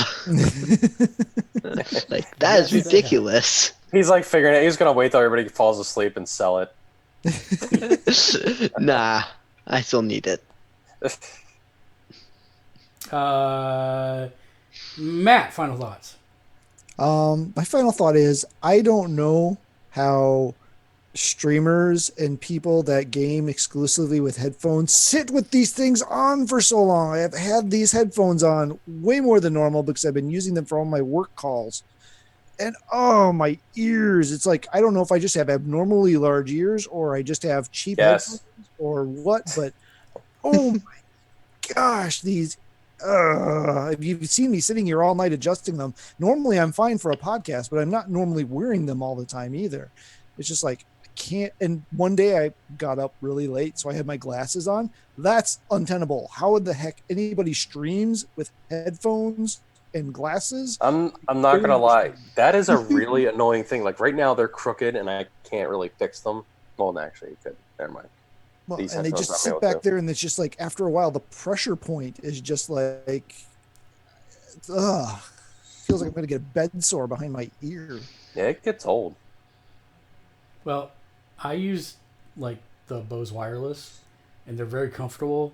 Like if you do a whole day, I'm just saying, these or Beats are both very comfortable, and I think that actually helps because I don't have a microphone coming off of it. I use a stand-up mic, so I don't have to worry about that. So there's not like one side heavier than the other over time. And these cups are they're a little smaller than the ones that you're using, and so it still goes over my whole ear, but it's not as much space. So I think that helps. So maybe you could try. I will be honest. Like this is a a decent pair of Beats. Like I always find like those ridiculous sales on stuff when they're like closing out last year's models and everything. So that's how I picked up like Beats and stuff. And I know people say they're just like overpriced crap and whatever. I actually do like the way they sound for like a lot of music and everything, and they are actually pretty comfortable. Yeah. I also have a really good Sony Bluetooth set of headphones. They're like noise canceling ones, and they had some like ridiculous sale on like one of those like $300 pair of Sony headphones for like $150 or something like that. And they are by far super comfy. I can literally wear them all day. They sound amazing. Noise canceling works great. I would not have paid the price that they were at retail for them. But I could not pass up half price, for them. And I still don't know why they went on sale like that. But yeah, so it probably does matter, like brand and stuff like that. Dave, final thoughts. Final thoughts. Thank God for Animal Crossing right now, because that is just keeping me mellow. Like, I really want to freak out over all this stuff. Because, like, I go places of, like, worrying about the economy, friends, and all that kind of thing. Like, I don't care about, like, sick and dying as much as just, like, just a huge... I mean, I do, but, like, don't get me wrong. No, I'm laughing because I empathize with that because that's where my mind goes. And Yeah, then it's just like... that's wrong and bad, so then I just don't say anything. Yeah, it's not even that. It's like, yeah, like, that immediate thing is terrible. Like, in and of itself, that's terrible. But then you have, like, what's going on. Like, I'm... Like, we have, like, a ton of restaurants in town, that we love and everything like that. So, like, once a week, we're still trying to order, like, takeout from these places. So, because they're redoing their businesses for that. And it's just like, and then, I leave, like, ridiculous tips. Because I just feel, like, bad for people and everything like that. And I almost brought, like, one person was like, oh my God, thank you so much. Like, it's just like, but isn't that what people are doing right now? Like, just to help out and everything. And it's terrifying. So, like, yeah, the place where Mitchell worked over the summer and Eve was working, is reopened finally for takeout. And so we're going to be getting lunch from there tomorrow. Dave, that's awesome. Dave, you watched the Chef's Table, right? Yeah. Atelier Kren?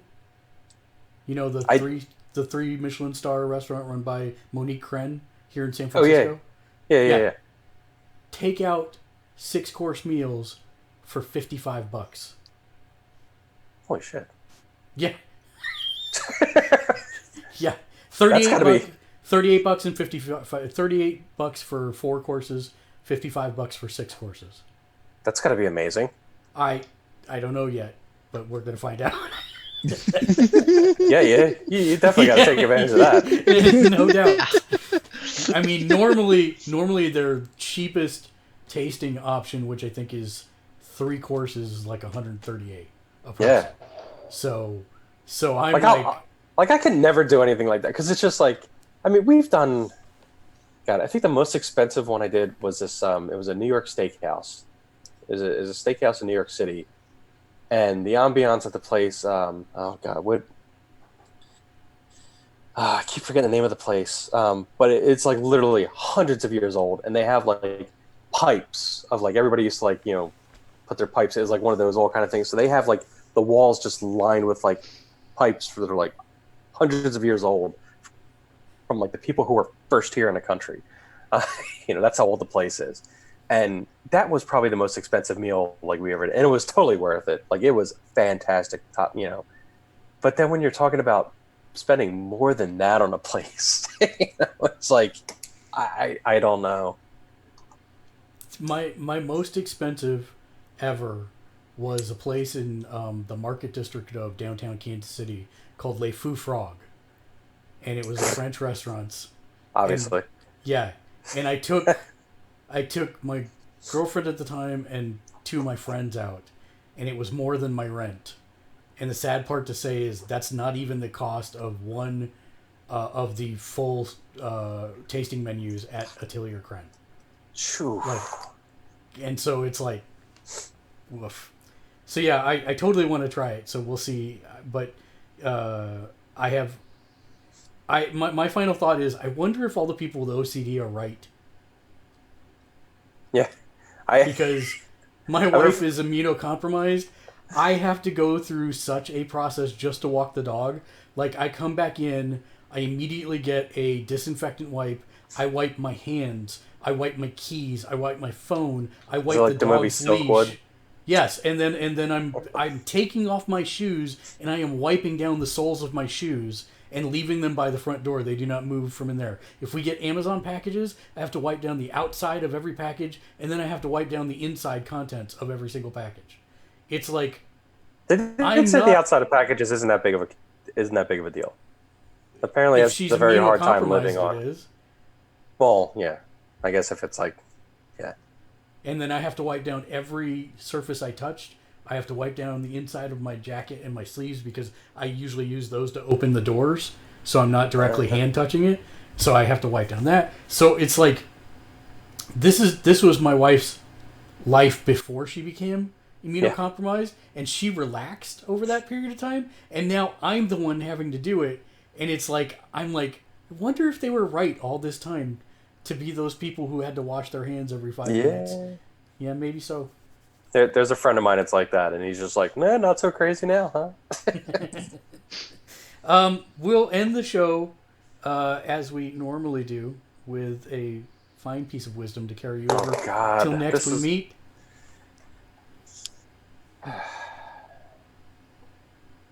Dave, What? where did the computer go dancing?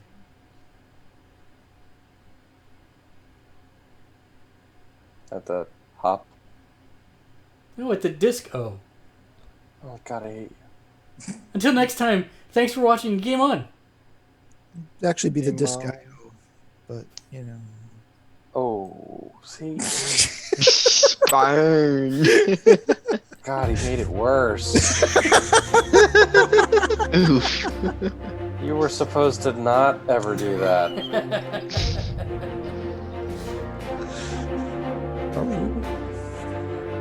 I really hope they patch that thing. I want to keep catching the worms. Yeah.